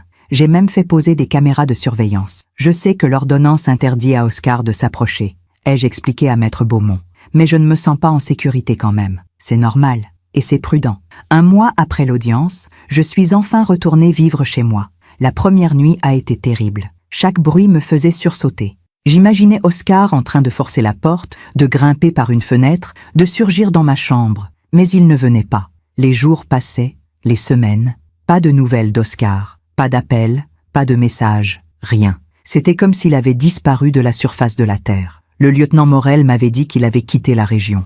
Nous avons vérifié. Il a loué un appartement à Paris. Il semble respecter l'ordonnance. Je ne savais pas si j'étais soulagée ou encore plus inquiète. C'est au début du printemps que j'ai reçu le courrier, une lettre recommandée, de la part d'un cabinet d'avocats que je ne connaissais pas. Chère Madame Thibault, nous représentons Monsieur Oscar Thibault dans le cadre d'une action en justice contre vous. Notre client estime avoir subi un préjudice moral considérable suite à votre dénonciation calomnieuse et aux accusations mensongères que vous avez portées contre lui. Il réclame des dommages et intérêts à hauteur de 150 000 € ainsi qu'une rétractation publique. Vous trouverez ci-joint l'assignation. L'audience se tiendra le... J'ai laissé tomber la lettre. Il me poursuivait, en justice. Il voulait me détruire jusqu'au bout. J'ai appelé Maître Beaumont, la voix tremblante. Il me poursuit pour diffamation, pour 150 000 €. Il y a eu un silence. C'est une tactique d'intimidation classique. Il sait qu'il ne gagnera pas. Toutes les preuves sont de notre côté, mais il veut vous faire peur, vous épuiser, vous ruiner en frais d'avocat. Et ça marche. J'ai peur. Je suis épuisé. Ne le laissez pas gagner, Madame Thibault. C'est exactement ce qu'il veut. Nous allons nous défendre. Et nous allons gagner. Mais cette nuit-là, seule dans ma maison trop grande, je me suis demandé combien de batailles j'allais encore devoir livrer. Combien de temps j'allais pouvoir tenir. L'audience pour la plainte en diffamation a eu lieu 3 mois plus tard. Une nouvelle juge, un nouveau tribunal, les mêmes mensonges. Oscar, impeccable dans son costume, jouant le rôle du fils blessé, incompris, injustement accusé. Ma mère a détruit ma réputation, a-t-il déclaré, la voix tremblante d'émotion feinte. À cause d'elle, j'ai perdu mon travail. Mes amis m'ont tourné le dos. Ma famille me regarde comme un monstre. Tout ça parce qu'elle a menti. Parce qu'elle a inventé des histoires pour justifier son égoïsme. J'écoutais, incrédule. Comment pouvait-il mentir avec autant d'aplomb? Comment pouvait-il se victimiser après tout ce qu'il avait fait? Maître Beaumont a présenté les preuves, les documents bancaires, les témoignages, les photos de la maison saccagée, la lettre de menace. Votre honneur, Madame Thibault n'a jamais menti. Elle a simplement dit la vérité. Et si la vérité a causé du tort à Monsieur Thibault, c'est parce que ses actes étaient répréhensibles, pas parce que sa mère a menti. Le jugement est tombé 2 semaines plus tard. La plainte d'Oscar a été rejetée. Le juge a même ajouté que les preuves démontrent de manière irréfutable que les accusations de Madame Thibault étaient fondées et que la présente action constitue une tentative d'intimidation abusive. J'avais gagné, encore, mais je ne ressentais aucune joie. Juste une immense fatigue. Les mois ont passé. L'ordonnance de protection a été prolongée de 6 mois supplémentaires sur demande de Maître Beaumont. Oscar vivait toujours à Paris, loin de moi, mais sa présence continuait à hanter chaque coin de ma maison. J'ai essayé de reprendre une vie normale. Je jardinais, je lisais, je prenais des cours de peinture à l'aquarelle avec Madame Roussel. Je voyais mes nouvelles amies, ces femmes qui m'avaient soutenu dans les moments les plus sombres. Mais la nuit, je faisais des cauchemars, des rêves où Oscar revenait, où il entrait dans ma maison, où il me regardait avec ses yeux pleins de haine. Un soir, Madame Roussel est venue dîner chez moi. Nous avons mangé dans la cuisine, simplement, comme 2 vieilles amies. « Vous semblez aller mieux ?» a-t-elle dit. « Je fais semblant d'aller mieux. Ce n'est pas la même chose. Vous pensez encore à lui. Tous les jours, toutes les nuits. » Elle a posé sa main sur la mienne. « Vous savez ce que dit un proverbe chinois? Avant d'entreprendre un voyage de vengeance, creuse 2 tombes. Je ne veux pas me venger. Non. Mais lui, si. Et en essayant de vous détruire, il se détruit lui-même. C'est ça, le karma. Le karma. » Ce mot revenait souvent dans mes pensées ces derniers temps. « Vous croyez au karma ?» ai-je demandé. « Je crois que nous récoltons ce que nous semons. Pas toujours immédiatement. Parfois cela prend des années. Mais ça arrive toujours. » C'est 3 mois plus tard que j'ai reçu l'appel. Un numéro inconnu. J'ai hésité, puis décroché. « Madame Thibault ?»« Oui, ici Maître Girard, avocat commis d'office. Je vous appelle au sujet de votre fils, Oscar Thibault. » Mon cœur a bondi. Qu'est-ce qu'il se passe? Votre fils a été arrêté hier soir. Arrêté? Pourquoi? Il y a eu un silence, pour tentative d'escroquerie, envers une autre personne âgée, une veuve de 75 ans, vivant seule. Il s'était présenté comme un conseiller financier et avait tenté de lui faire signer des documents lui donnant accès à ses comptes bancaires. J'ai senti mes jambes se dérober sous moi. Je me suis assise. Il est actuellement en garde à vue. Il m'a demandé de vous contacter. Il dit qu'il a besoin de vous, qu'il est désolé, qu'il veut vous parler. Non, madame, non, je ne viendrai pas. Je ne lui parlerai pas. Madame Thibault, je comprends que la situation soit difficile, mais c'est votre fils. Il est en grande détresse. C'est mon fils qui a essayé de me voler, qui a détruit ma maison, Qui m'a menacé? Qui m'a traîné en justice? Et maintenant, il a fait la même chose à quelqu'un d'autre. Ma voix était calme, mais ferme. Non, il a fait ses choix, il doit en assumer les conséquences. Très bien. L'avocat semblait déçu. Je respecte votre décision. Au revoir, madame. Après avoir raccroché, je suis restée assise dans le silence de ma cuisine. Oscar avait récidivé. Il avait essayé de faire à quelqu'un d'autre ce qu'il m'avait fait. Et cette fois, il s'était fait prendre. Le karma, avait dit madame Roussel. Nous récoltons ce que nous semons. Les semaines suivantes, j'ai suivi l'affaire de loin, par les journaux et quelques appels du lieutenant Morel, qui continuait à me tenir informé. Oscar avait été inculpé. La victime, madame Fontaine, avait porté plainte. Elle avait moins de chance que moi, ou peut-être plus de courage. Elle avait enregistré leur conversation. Les preuves étaient accablantes. Oscar risquait la prison. Un soir, j'ai reçu une lettre, de lui. Je l'ai tenue longtemps entre mes mains avant de l'ouvrir. Une partie de moi voulait la brûler sans la lire. Une autre partie, cette partie de moi qui était toujours une mère, avait besoin de savoir ce qu'il avait à dire. J'ai ouvert l'enveloppe. « Maman, je sais que tu ne veux plus entendre parler de moi. Je sais que je ne mérite pas ton pardon. Mais j'ai besoin que tu saches quelque chose. Tu avais raison. Surtout, j'étais devenu un monstre, aveuglé par la colère, par l'argent, par cette obsession de prendre ce qui, selon moi, me revenait de droit. Aujourd'hui, je suis en prison. Et pour la première fois depuis des années, je suis sobre. Pas d'alcool, pas de drogue, pas de moyen d'échapper à la réalité. Et la réalité est terrible. J'ai détruit ma propre mère. J'ai essayé de détruire une autre femme innocente. Et pourquoi? Pour de l'argent que je n'aurais même pas su quoi faire. Le pire, c'est que je continue à t'aimer. Malgré tout.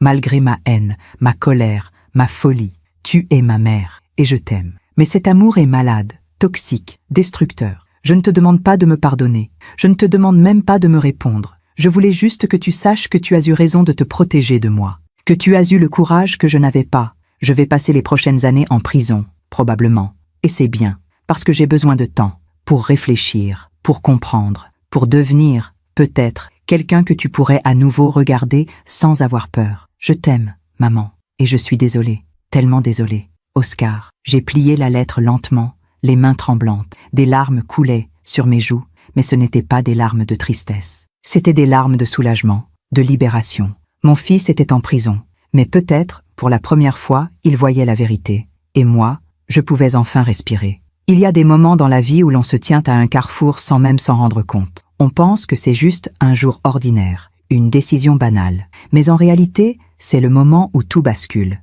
Pour moi, ce moment est arrivé un mardi matin, 3 semaines après avoir reçu la lettre d'Oscar. J'étais dans le jardin, en train de tailler mes rosiers. Le printemps était en pleine gloire, et malgré tout ce qui s'était passé, la nature continuait son cycle imperturbable. Les fleurs poussaient, les oiseaux chantaient, la vie continuait. Mon téléphone a sonné. Maître Beaumont. Madame Thibault, j'ai des nouvelles. Le procès d'Oscar a été avancé. Il aura lieu dans 2 semaines. D'accord. Il y a autre chose. Le procureur souhaite que vous témoigniez. Mon cœur s'est serré. Témoigner? Pourquoi? Pour établir un pattern de comportement. Montrer que ce qu'il a fait à Madame Fontaine n'était pas un acte isolé, mais une méthode qu'il avait déjà utilisée avec vous. Votre témoignage pourrait être déterminant. Je ne sais pas si je peux... Vous n'êtes pas obligée, Madame Thibault. Mais réfléchissez-y. Ce n'est pas seulement pour la justice. C'est aussi pour vous, pour fermer ce chapitre définitivement. Après avoir raccroché, je suis restée longtemps assise sur le banc du jardin, mes sécateurs oubliés à mes pieds. Témoigner signifiait revoir Oscar, le regarder en face, raconter publiquement notre histoire. Est-ce que j'en avais la force? J'ai appelé Madame Roussel. Nous nous sommes retrouvés dans un café, notre lieu habituel ces derniers mois. Je ne sais pas quoi faire, lui ai-je confié. Une partie de moi veut témoigner, pour cette femme qu'il a essayé de voler, pour que justice soit faite. Mais l'autre partie a peur. Oui, elle a bu une gorgée de son thé, réfléchissant. Angélique, je vais vous dire ce que je pense, et vous ferez ce que vous voudrez. Je vous écoute. Vous avez passé des années à avoir peur. Peur d'Oscar, peur de la solitude, peur du jugement des autres. Et petit à petit, vous avez appris à ne plus avoir peur. Vous vous êtes battu. Vous avez gagné. Mais il reste une dernière peur. Laquelle? La peur de dire la vérité face à lui, de ne plus baisser les yeux, de tenir debout devant celui qui vous a terrorisé et de dire « Voilà ce que tu m'as fait ». Ces mots ont résonné en moi comme une cloche. Et si je m'effondre, si je pleure, si je ne trouve pas les mots, alors vous pleurerez. Et ce ne sera pas grave, parce que vous serez là, vous aurez fait ce qu'il fallait faire. J'ai accepté de témoigner. Les 2 semaines suivantes ont été étranges. Je me préparais mentalement, répétant dans ma tête ce que je dirais, comment je le dirais. Maître Beaumont m'a aidé, me posant des questions, m'expliquant comment cela se passerait. Le procureur vous posera des questions précises. Répondez simplement, honnêtement. L'avocat d'Oscar essaiera peut-être de vous déstabiliser, de vous faire passer pour quelqu'un de vindicatif. Ne tombez pas dans le piège. Restez calme, digne. Et si je le regarde et que... Quoi? Et si je ressens encore quelque chose? De la pitié? De l'amour? Maître Beaumont a posé sa main sur la mienne. Alors vous ressentirez quelque chose. Ce ne sera pas un signe de faiblesse. Ce sera un signe d'humanité. Le jour du procès, je me suis habillée avec soin. Le même tailleur bleu marine que j'avais porté lors de l'audience pour l'ordonnance de protection. Mes perles, un peu de maquillage pour cacher la fatigue. Dans le miroir, j'ai vu une femme différente de celle d'il y a 1 an. Plus maigre, oui, plus marquée, certainement, mais aussi plus forte, plus droite, plus vivante. Le tribunal était bondé. Des journalistes étaient présents. L'affaire avait fait du bruit. Un homme respecté de la communauté, arrêté pour avoir tenté d'escroquer une veuve. C'était le genre d'histoire qui attirait l'attention. Oscar était déjà là, assis entre 2 policiers, menottés. Quand je suis entrée, il a levé les yeux vers moi. Nos regards se sont croisés. Dans ses yeux, je n'ai vu ni haine, ni colère. Juste une immense tristesse, une résignation.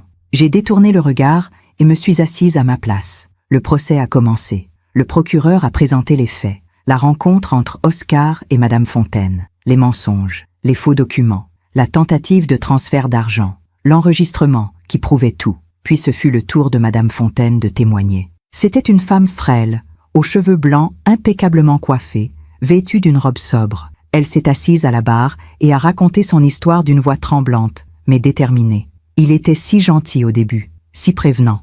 Il m'a dit qu'il pouvait m'aider à mieux gérer mes finances, que je risquais de tout perdre si je ne faisais rien. J'avais peur, alors j'ai fait confiance. Sa voix s'est brisée. Heureusement, ma fille est venue me rendre visite ce jour-là. Elle a tout compris. Elle a appelé la police. Sinon, je ne sais pas ce qui se serait passé. En l'écoutant, j'ai réalisé quelque chose de terrible. Cela aurait pu être moi, si je n'avais pas eu Maître Beaumont, si je n'avais pas eu le courage de porter plainte. C'est moi qui serais assise à cette place, racontant comment mon fils m'avait volé jusqu'au dernier centime. Puis, le procureur a prononcé mon nom. Nous appelons à la barre Madame Angélique Thibault. Je me suis levée. Mes jambes tremblaient, mais j'ai marché jusqu'à la barre, la tête haute. Le procureur était un homme d'une 50aine d'années, aux traits sévères mais aux yeux bienveillants. « Madame Thibault, merci d'être venue. Je sais que ce n'est pas facile pour vous. Non, mais c'est nécessaire. Pouvez-vous nous dire quel est votre lien avec l'accusé ?» J'ai pris une profonde inspiration. « Oscar Thibault est mon fils unique. Et pouvez-vous nous raconter ce qui s'est passé entre vous ?» Alors j'ai raconté tout. Les 6 mois d'enfer, les manipulations, les menaces, la fausse procuration, les tentatives pour me faire passer pour sénile, la maison saccagée, les procès. À mesure que je parlais, je sentais un poids énorme se lever de ma poitrine, comme si chaque mot prononcé libérait une partie de moi qui était restée prisonnière. Et aujourd'hui, Madame Thibault, comment vous sentez-vous? Libre. Le mot était sorti avant que je ne puisse le retenir. Pour la première fois depuis longtemps, je me sens libre. L'avocat d'Oscar s'est levé pour me contre-interroger. Il a essayé de me déstabiliser, de me faire dire que j'exagérais, que j'avais mal compris les intentions d'Oscar. Mais je suis restée calme, digne. Je répondais à chaque question avec honnêteté, sans colère, sans vengeance. N'êtes-vous pas une mère vindicative qui veut punir son fils parce qu'il a osé réclamer ce qui lui revenait?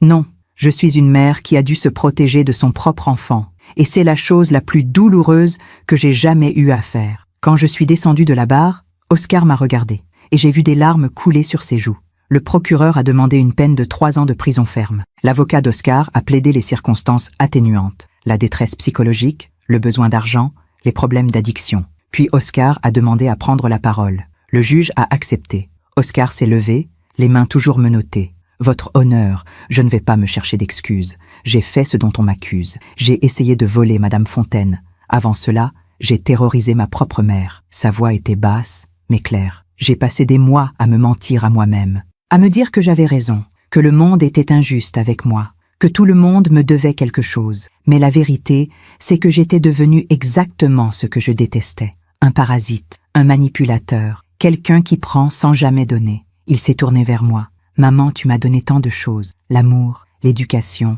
une maison, des opportunités. Et moi, je t'ai rendu la peur et la douleur. Je ne peux pas revenir en arrière. Je ne peux pas effacer ce que j'ai fait. Mais je peux accepter les conséquences de mes actes. Et je le fais. Il s'est rassis. Le silence dans la salle était absolu. Le jugement est tombé une semaine plus tard. Oscar a été condamné à 2 ans de prison ferme, suivi d'une mise à l'épreuve de 3 ans. Il devait également suivre une thérapie obligatoire et rembourser intégralement les frais engagés par ses victimes. Quand la sentence a été prononcée, Oscar n'a pas bronché. Il l'a acceptée avec un calme qui m'a surprise. À la sortie du tribunal, des journalistes m'ont entouré. « Madame Thibault, que ressentez-vous? Êtes-vous satisfaite de la sentence? Allez-vous pardonner à votre fils ?» Je me suis arrêtée, j'ai regardé les caméras et j'ai dit simplement « Je ressens du soulagement, pas de la joie, pas de la victoire, juste du soulagement. Et j'espère que cette histoire servira de leçon. Pas seulement pour mon fils, mais pour toutes les personnes qui pensent qu'elles peuvent profiter de la vulnérabilité des autres. Et le pardon? J'ai réfléchi un instant. Le pardon viendra peut-être un jour, mais pour l'instant, je dois d'abord me pardonner à moi-même, de ne pas avoir agi plus tôt, de ne pas avoir vu les signes, de ne pas avoir protégé cette autre femme en parlant publiquement. Et que diriez-vous aux autres personnes qui vivent la même chose? Qu'elles ne sont pas seules, que ce n'est pas de leur faute, qu'elles ont le droit de se protéger, même contre ceux qu'elles aiment. Et surtout, ma voix s'est raffermie, qu'il n'est jamais trop tard pour dire non.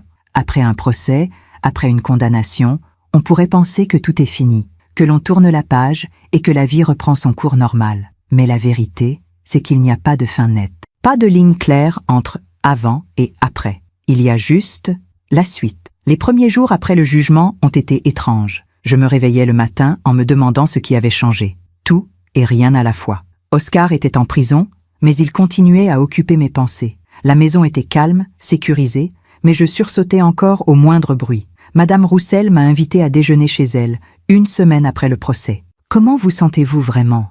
m'a-t-elle demandé en servant le thé. Fatiguée, vidée, mais aussi soulagée, je crois. C'est normal, vous venez de traverser une guerre. Le corps et l'esprit ont besoin de temps pour comprendre que c'est fini. Est-ce que c'est vraiment fini? Elle m'a regardé avec ses yeux sages qui avaient vu tant de choses. La bataille juridique, oui. Mais la guérison intérieure? Non.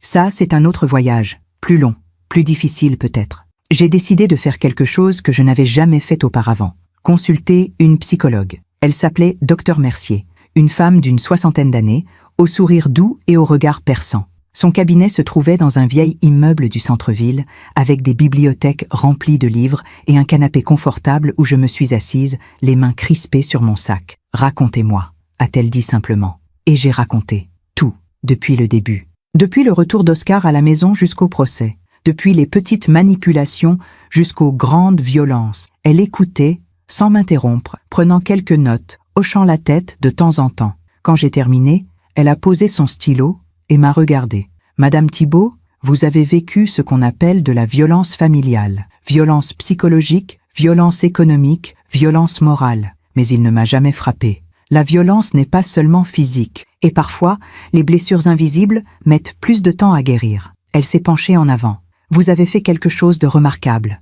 Vous vous êtes défendu. Vous avez refusé d'être une victime. Mais maintenant, il faut faire le travail le plus difficile, vous reconstruire. Comment ? En acceptant d'abord que ce qui s'est passé n'est pas de votre faute, que vous n'avez pas échoué en tant que mère, que les choix d'Oscar sont ses choix, pas les vôtres. » Ces mots ont touché quelque chose de profond en moi, une culpabilité que je portais depuis le début. Mais j'aurais dû voir les signes plus tôt, j'aurais dû arrêter. Sa voix était ferme, mais bienveillante. Les « j'aurais dû » ne servent à rien. Vous avez fait ce que vous pouviez avec ce que vous saviez à ce moment-là. Et quand vous avez compris, vous avez agi. C'est ça qui compte. J'ai commencé à voir le docteur Mercier toutes les semaines. Chaque séance était comme éplucher un oignon, découvrir une nouvelle couche de douleur, de culpabilité, de peur, mais aussi de force, de résilience, de courage. Un jour, elle m'a posé une question qui m'a bouleversée. Si vous pouviez parler à l'Angélique d'il y a 1 an, celle qui vivait encore avec Oscar, qui avait peur, qui se taisait, que lui diriez-vous?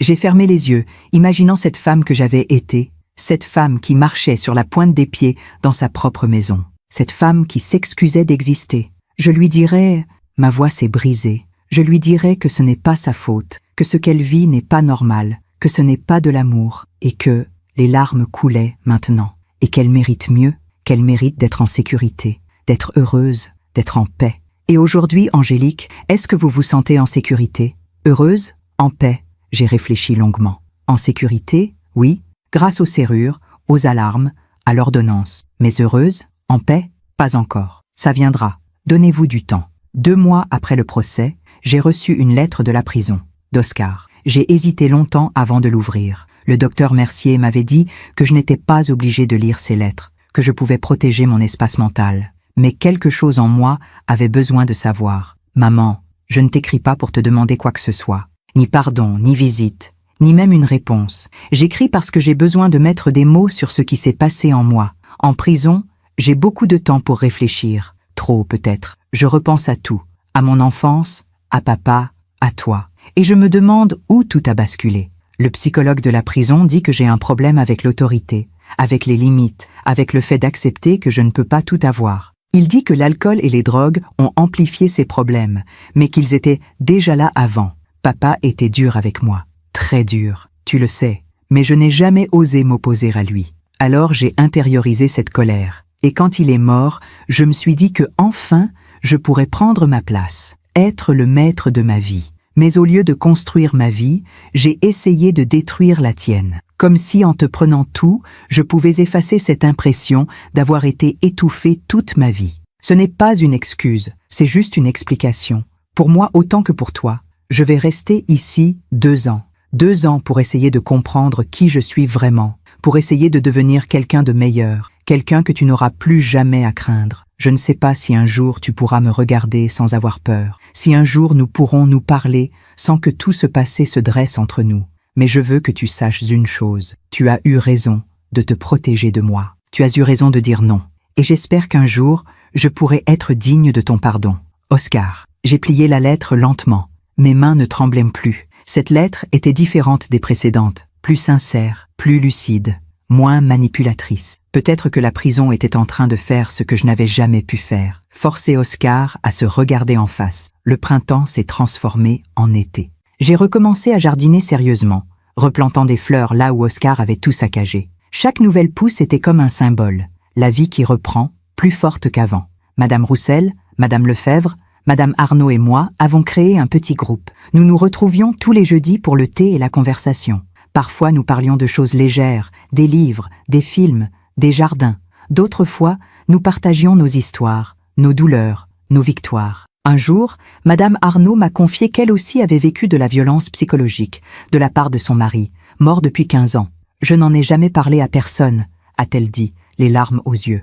Mais vous voir, Angélique, vous battre comme ça m'a donné le courage de l'admettre, même si c'est trop tard pour faire quoi que ce soit. Ce n'est jamais trop tard pour guérir, lui ai-je dit doucement. Et en disant ces mots, je les ai sentis résonner en moi. Ce n'était pas trop tard pour moi non plus. Un après-midi, j'ai fait quelque chose que je n'avais pas fait depuis des mois. J'ai ouvert l'enveloppe contenant les morceaux de la photographie de mon mariage, celle qu'Oscar avait déchirée. J'ai étalé tous les morceaux sur la table de la cuisine, comme un puzzle. Certains morceaux étaient déchirés si finement qu'on ne pouvait plus les assembler. D'autres avaient été piétinés, mais j'ai essayé quand même. Patiemment, méthodiquement, j'ai reconstruit l'image. Ça m'a pris 3 heures. À la fin, la photo était là, reconnaissable, mais avec des fissures visibles.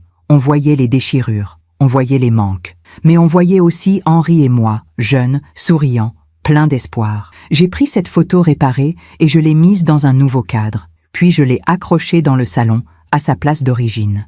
Les fissures faisaient maintenant partie de la photo.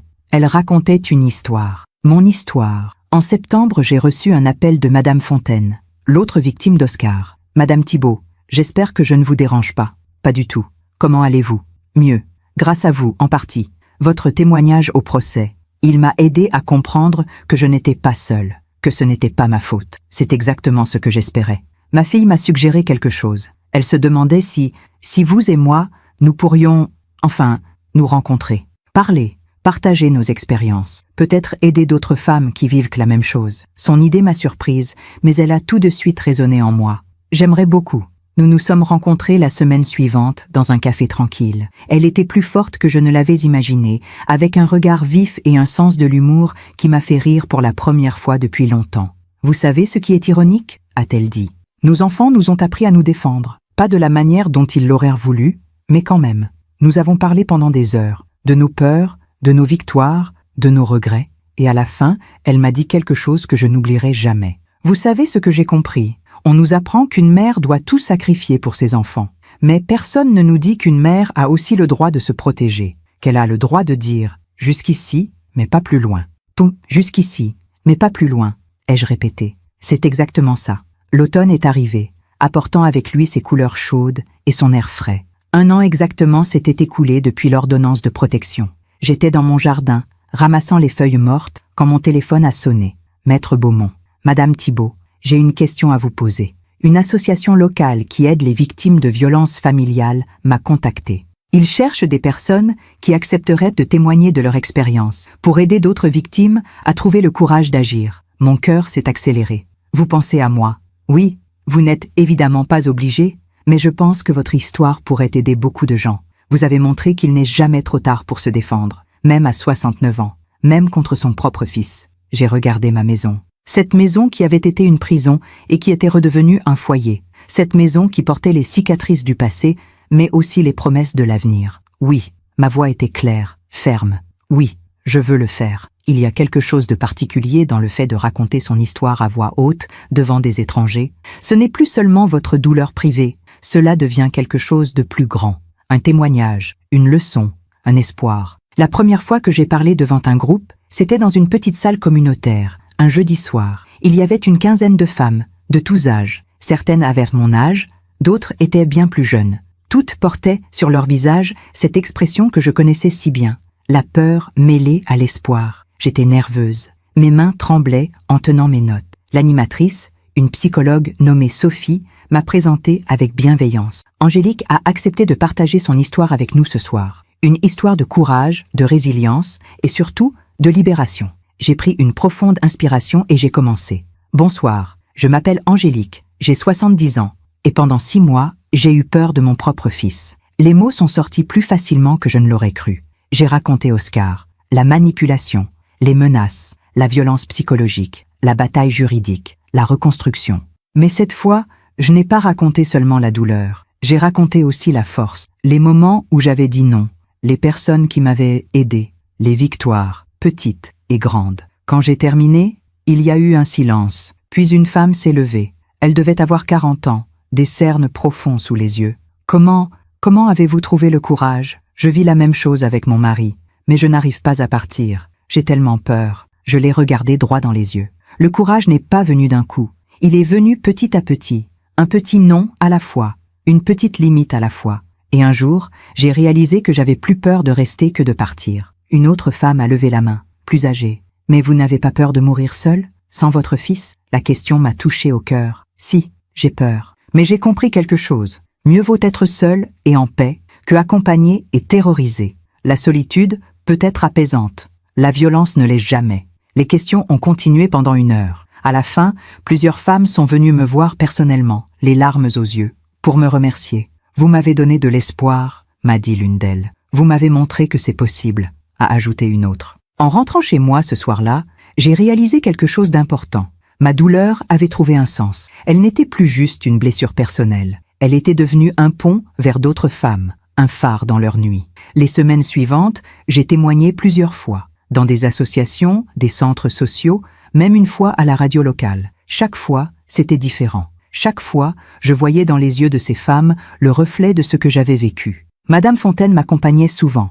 Nous formions un duo étrange, mais complémentaire. 2 femmes âgées qui refusaient d'être des victimes silencieuses. Un jour, après une conférence, une jeune femme d'une 30aine d'années m'a abordée. « Madame Thibault, je voulais vous dire, mon père fait à ma mère ce que votre fils vous a fait. Elle refuse de voir la réalité. Elle dit qu'elle l'aime, qu'elle ne peut pas partir. J'ai tout essayé, mais rien ne marche. Sa détresse était palpable. Que puis-je faire ? J'ai posé ma main sur son bras.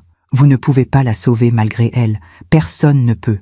Mais vous pouvez être là, être une porte ouverte, un refuge si elle décide de partir. Et surtout, ne pas la juger. La culpabilité est déjà assez lourde comme ça. Mais si elle ne part jamais, alors vous aurez fait ce que vous pouviez. Et c'est déjà beaucoup. Elle est partie, les yeux rouges, mais avec quelque chose dans le regard qui ressemblait à de la détermination. C'est en novembre, 1 an exactement après le procès, que j'ai reçu une nouvelle lettre d'Oscar. Cette fois, je ne l'ai pas ouverte tout de suite. Je l'ai posée sur la table de la cuisine et je l'ai regardée pendant 2 jours, me demandant si j'étais prête. Finalement, Un dimanche matin, avec une tasse de thé et le soleil qui entrait par la fenêtre, je l'ai ouverte. « Maman, cela fait maintenant 1 an que je suis ici. 1 an que j'ai du temps pour réfléchir, pour faire face à ce que j'ai fait. Je suis toutes les thérapies qu'on me propose. J'ai arrêté l'alcool. J'ai arrêté de mentir, d'abord aux autres, puis à moi-même. Et petit à petit, j'ai commencé à comprendre. Papa était violent, pas physiquement, mais psychologiquement. Il me critiquait constamment, ne me trouvait jamais assez bien. Et toi, tu ne disais rien. Tu le laissais faire, par amour pour lui, ou par peur, je ne sais pas. Pendant longtemps, je t'en ai voulu pour ça. Je t'en ai voulu de ne pas m'avoir protégé, de ne pas avoir pris ma défense. Mais aujourd'hui, je comprends quelque chose. Tu étais toi-même une victime. Papa te contrôlait aussi. Peut-être pas de la même manière, mais il te contrôlait. Et quand il est mort, j'ai reproduit ce que j'avais appris. J'ai reproduit sa violence. Ce n'est pas une excuse. C'est juste une prise de conscience. Tu sais ce qui m'a le plus bouleversé? C'est quand j'ai lu dans le journal que tu témoignais pour aider d'autres victimes. Que tu transformais ta douleur en force. Que tu aidais des femmes à trouver le courage que tu as trouvé. Tu es devenue la femme que j'aurais voulu avoir comme mère. Une femme forte, debout, qui refuse d'être une victime. Et je suis fière de toi. Je ne te demande toujours pas de pardon. Je ne le mérite pas encore. Peut-être que je ne le mériterai jamais. Mais je voulais que tu saches. En me protégeant de moi, tu m'as sauvée. Tu m'as forcé à me regarder en face. Et pour ça, je te remercie. Il me reste encore 1 an de prison, puis 3 ans de mise à l'épreuve. Je ne sais pas ce que je ferai après, où j'irai, qui je serai. Mais je sais une chose, je ne serai plus jamais l'homme qui t'a fait du mal. Avec tout mon respect et mon amour imparfait, Oscar, j'ai plié la lettre lentement. Pour la première fois, en lisant ces mots, je n'ai pas ressenti de peur, pas de colère, juste une tristesse douce, mêlée à quelque chose qui ressemblait à de l'espoir. Mon fils était en train de changer, peut-être, ou peut-être que c'était encore une illusion. Je ne le saurais qu'avec le temps. Mais une chose était certaine, moi, j'avais changé, et plus rien ne pourrait me ramener à la femme que j'étais avant. L'hiver est arrivé, d'où cette année-là. J'ai décoré ma maison pour Noël, quelque chose que je n'avais pas fait depuis la mort de Henri. Des guirlandes dans le salon, un petit sapin dans l'entrée, des bougies sur les rebords des fenêtres. Madame Roussel, Madame Fontaine, Madame Lefebvre et Madame Arnaud sont venues réveillonner chez moi. Nous avons ri, partagé des histoires, levé nos verres à la vie, à la liberté, à la sororité. À nous, a dit Madame Fontaine. Les femmes qui ont dit non, à nous, avons-nous répété en chœur. Ce soir-là, en regardant ces femmes autour de ma table, j'ai réalisé quelque chose. Oscar m'avait enlevé un fils, mais la vie m'avait donné une famille choisie. Une famille de femmes fortes, blessées, mais debout, qui se soutenaient mutuellement. En janvier, j'ai reçu un appel inattendu. Une journaliste d'un magazine national voulait écrire un article sur les femmes âgées victimes de violences familiales. Elle avait entendu parler de mon histoire et voulait m'interviewer. J'ai hésité. Témoigner dans des petits groupes, c'était une chose. Mais un article national, avec mon nom, ma photo, j'en ai parlé au docteur Mercier. Et quelle est votre peur? Que tout le monde sache, que tout le monde me juge. Vous jugez pourquoi? Pour avoir échoué comme mère. Vous n'avez pas échoué. Vous avez survécu. Elle avait raison. Et peut-être que mon histoire pouvait aider encore plus de femmes. J'ai accepté l'interview. L'article est paru en mars. Angélique, 70 ans. J'ai eu peur de mon fils, puis j'ai choisi de vivre. Il y avait ma photo, mon témoignage complet et même des citations du lieutenant Morel et du docteur Mercier. La réaction a été immédiate et massive. J'ai reçu des dizaines de lettres, des femmes qui me remerciaient, d'autres qui partageaient leur histoire, certaines qui demandaient de l'aide. Une lettre m'a particulièrement touchée. Elle venait d'une femme de 82 ans. « Chère Angélique, j'ai lu votre histoire. J'ai 82 ans. Mon fils me traite exactement comme le vôtre vous traitait. Pendant des années, j'ai cru que c'était normal, que je méritais ça, que je n'avais pas le choix. Mais vous m'avez montré que j'ai le choix. Hier, j'ai appelé la police. Aujourd'hui, je porte plainte. Demain, je commence une nouvelle vie. Merci de m'avoir donné le courage que je n'avais plus. Merci de m'avoir montré qu'il n'est jamais trop tard. Avec toute ma gratitude, Geneviève, j'ai pleuré en lisant cette lettre. Mais c'était des larmes de joie, des larmes de sens retrouvées. Ma douleur avait sauvé quelqu'un. Au printemps, l'association m'a demandé si j'accepterais de devenir bénévole permanente, pour accompagner les femmes qui sortaient de situations de violence, pour les écouter, les conseiller, les soutenir. Vous seriez parfaite pour ce rôle, m'a dit Sophie, l'animatrice. Vous avez vécu ce qu'elles vivent, vous savez de quoi vous parlez, et surtout, vous incarnez l'espoir. Vous êtes la preuve qu'on peut s'en sortir. J'ai accepté. 2 fois par semaine, Je me rendais au centre. J'écoutais des histoires qui ressemblaient à la mienne. Des fils qui volèrent leur mère, des maris qui terrifiaient leurs femmes, des pères qui manipulaient leurs filles. Et à chaque fois, je leur disais la même chose. Vous n'êtes pas seuls, ce n'est pas de votre faute, et vous avez le droit de vous protéger. Une femme, après notre première rencontre, m'a dit « Vous savez ce qui m'aide le plus? C'est de voir que vous avez survécu, que vous souriez à nouveau, que vous vivez. Ça me donne de l'espoir. Alors gardez cet espoir, lui ai-je répondu. Même les jours les plus sombres, gardez-le précieusement. » Un soir de mai, alors que je rentrais du centre, j'ai trouvé une lettre dans ma boîte aux lettres. Pas une lettre recommandée. Juste une enveloppe simple, avec mon nom écrit à la main.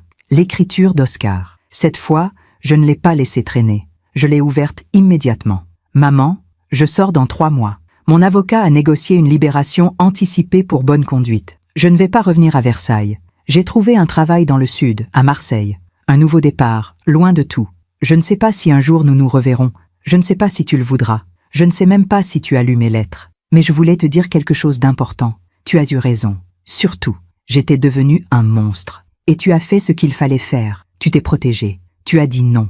Et en faisant ça, tu m'as donné la seule chose qui pouvait me sauver. Un miroir. Un miroir qui m'a forcé à voir qui j'étais vraiment devenu. Je ne serai jamais le fils que tu as rêvé d'avoir. Mais je peux devenir un homme dont tu n'auras plus jamais à avoir peur. Et c'est ce que je vais faire. Vis ta vie, maman. Sois heureuse. Tu l'as mérité 1000 fois. Oscar. J'ai plié la lettre et je l'ai rangée dans un tiroir, avec toutes les autres. Un jour, peut-être, je lui répondrai. Ou peut-être pas. Le temps me le dira. Mais ce soir-là, j'ai compris quelque chose d'essentiel. Oscar avait sa propre route à parcourir. Et moi, j'avais la mienne. Nos chemins s'étaient séparés. Et c'était peut-être la meilleure chose qui pouvait nous arriver à tous les deux.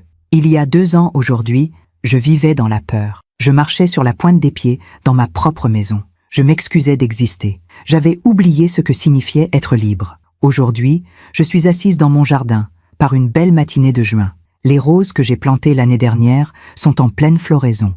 Leur parfum se mêle à celui du jasmin qui grimpe le long du mur. Un merle chante dans le cerisier. Et moi, je bois mon thé tranquillement, sans sursauter au moindre bruit. Je suis en paix. Ce matin, Madame Roussel, Madame Fontaine et Madame Lefebvre viennent déjeuner. Nous faisons cela tous les dimanches maintenant. Nous cuisinons ensemble, nous rions, nous partageons nos histoires. Ces femmes sont devenues ma famille, pas celle du sang, mais celle du cœur, celle qu'on choisit. Cet après-midi, j'irai au centre. Une nouvelle femme arrive, une dame de 75 ans, dont le fils la menace. Sophie m'a demandé si je pouvais l'accueillir, lui parler, lui montrer qu'il y a un chemin vers la liberté. Je le ferai, comme je le fais maintenant toutes les semaines, parce que ma douleur a trouvé son sens, parce que ma blessure est devenue ma force. Oscar vit à Marseille depuis 6 mois. Il travaille dans un garage, répare des voitures. Il m'envoie une lettre tous les 2 mois, courte, sobre, des nouvelles de sa vie, sans demander de réponse. La dernière disait simplement « Maman, je vais bien, j'espère que toi aussi. » Oscar, je ne lui ai jamais répondu, pas par cruauté, mais parce que je ne sais pas encore quoi dire. Peut-être qu'un jour, les mots viendront, peut-être pas, et j'ai appris que c'était acceptable. Le pardon n'est pas un devoir, c'est un choix, et si ce choix ne vient jamais, ce n'est pas un échec. C'est juste la vie qui continue, avec ses cicatrices et ses frontières. Le docteur Mercier me l'a dit lors de notre dernière séance. Le pardon n'est pas obligatoire pour guérir. Vous pouvez guérir sans pardonner. Vous pouvez vivre en paix sans réconciliation. Ces mots m'ont libéré d'un poids que je portais depuis des mois. La culpabilité de ne pas pardonner. La honte de ne pas vouloir revoir mon fils. J'ai appris qu'une mère peut aimer son enfant de loin, qu'elle peut lui souhaiter du bien sans vouloir le revoir, qu'elle peut fermer une porte tout en espérant qu'il trouvera ailleurs une autre porte qui s'ouvrira pour lui. La semaine dernière, une chose étrange s'est produite. J'étais au supermarché, dans le rayon des légumes, quand j'ai entendu une voix derrière moi. « Madame Thibault ?»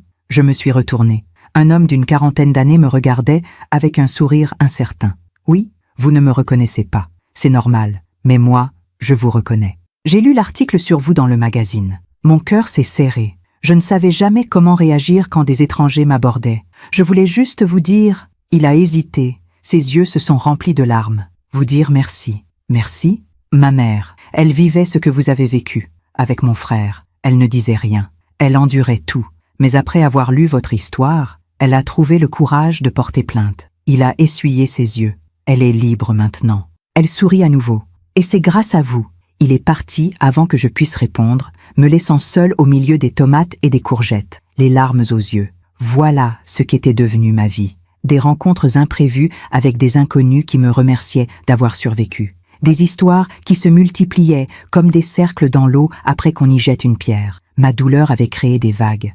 Et ces vagues touchaient des rivages que je ne verrai jamais. Ce soir, je vais dîner chez Madame Arnaud. Son fils vient lui rendre visite de Londres et elle veut me le présenter. Pour qu'il voie, m'a-t-elle dit, ce qu'une vraie relation mère-fils devrait être. Je ne suis pas sûre d'être le bon exemple. Ma relation avec Oscar est brisée, peut-être définitivement, mais peut-être que c'est justement pour ça qu'elle veut que je vienne, pour montrer qu'on peut survivre même quand la relation ne se répare pas.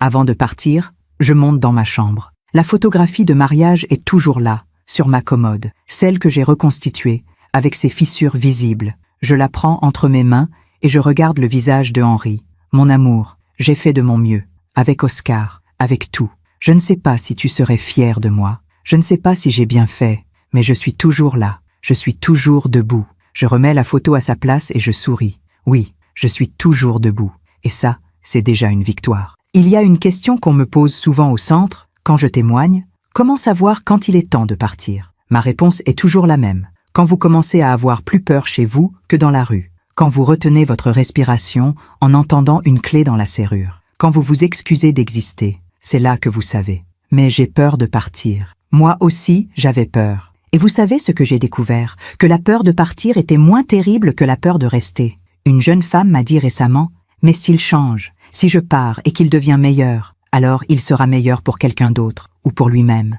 Mais votre rôle n'est pas de rester pour espérer qu'il change. Votre rôle est de vous protéger. Ce sont des paroles dures, mais ce sont des paroles vraies. Et la vérité, même dure, est plus douce que le mensonge qui étouffe. Ce soir, avant de m'endormir, je pense à toutes ces femmes que j'ai rencontrées. Celles qui sont parties, celles qui sont restées, celles qui hésitent encore. Je pense à Madame Fontaine, qui a transformé sa colère en action et qui milite maintenant pour des lois plus strictes contre l'abus financier des personnes âgées. Je pense à Geneviève, la femme de 82 ans qui m'a écrit.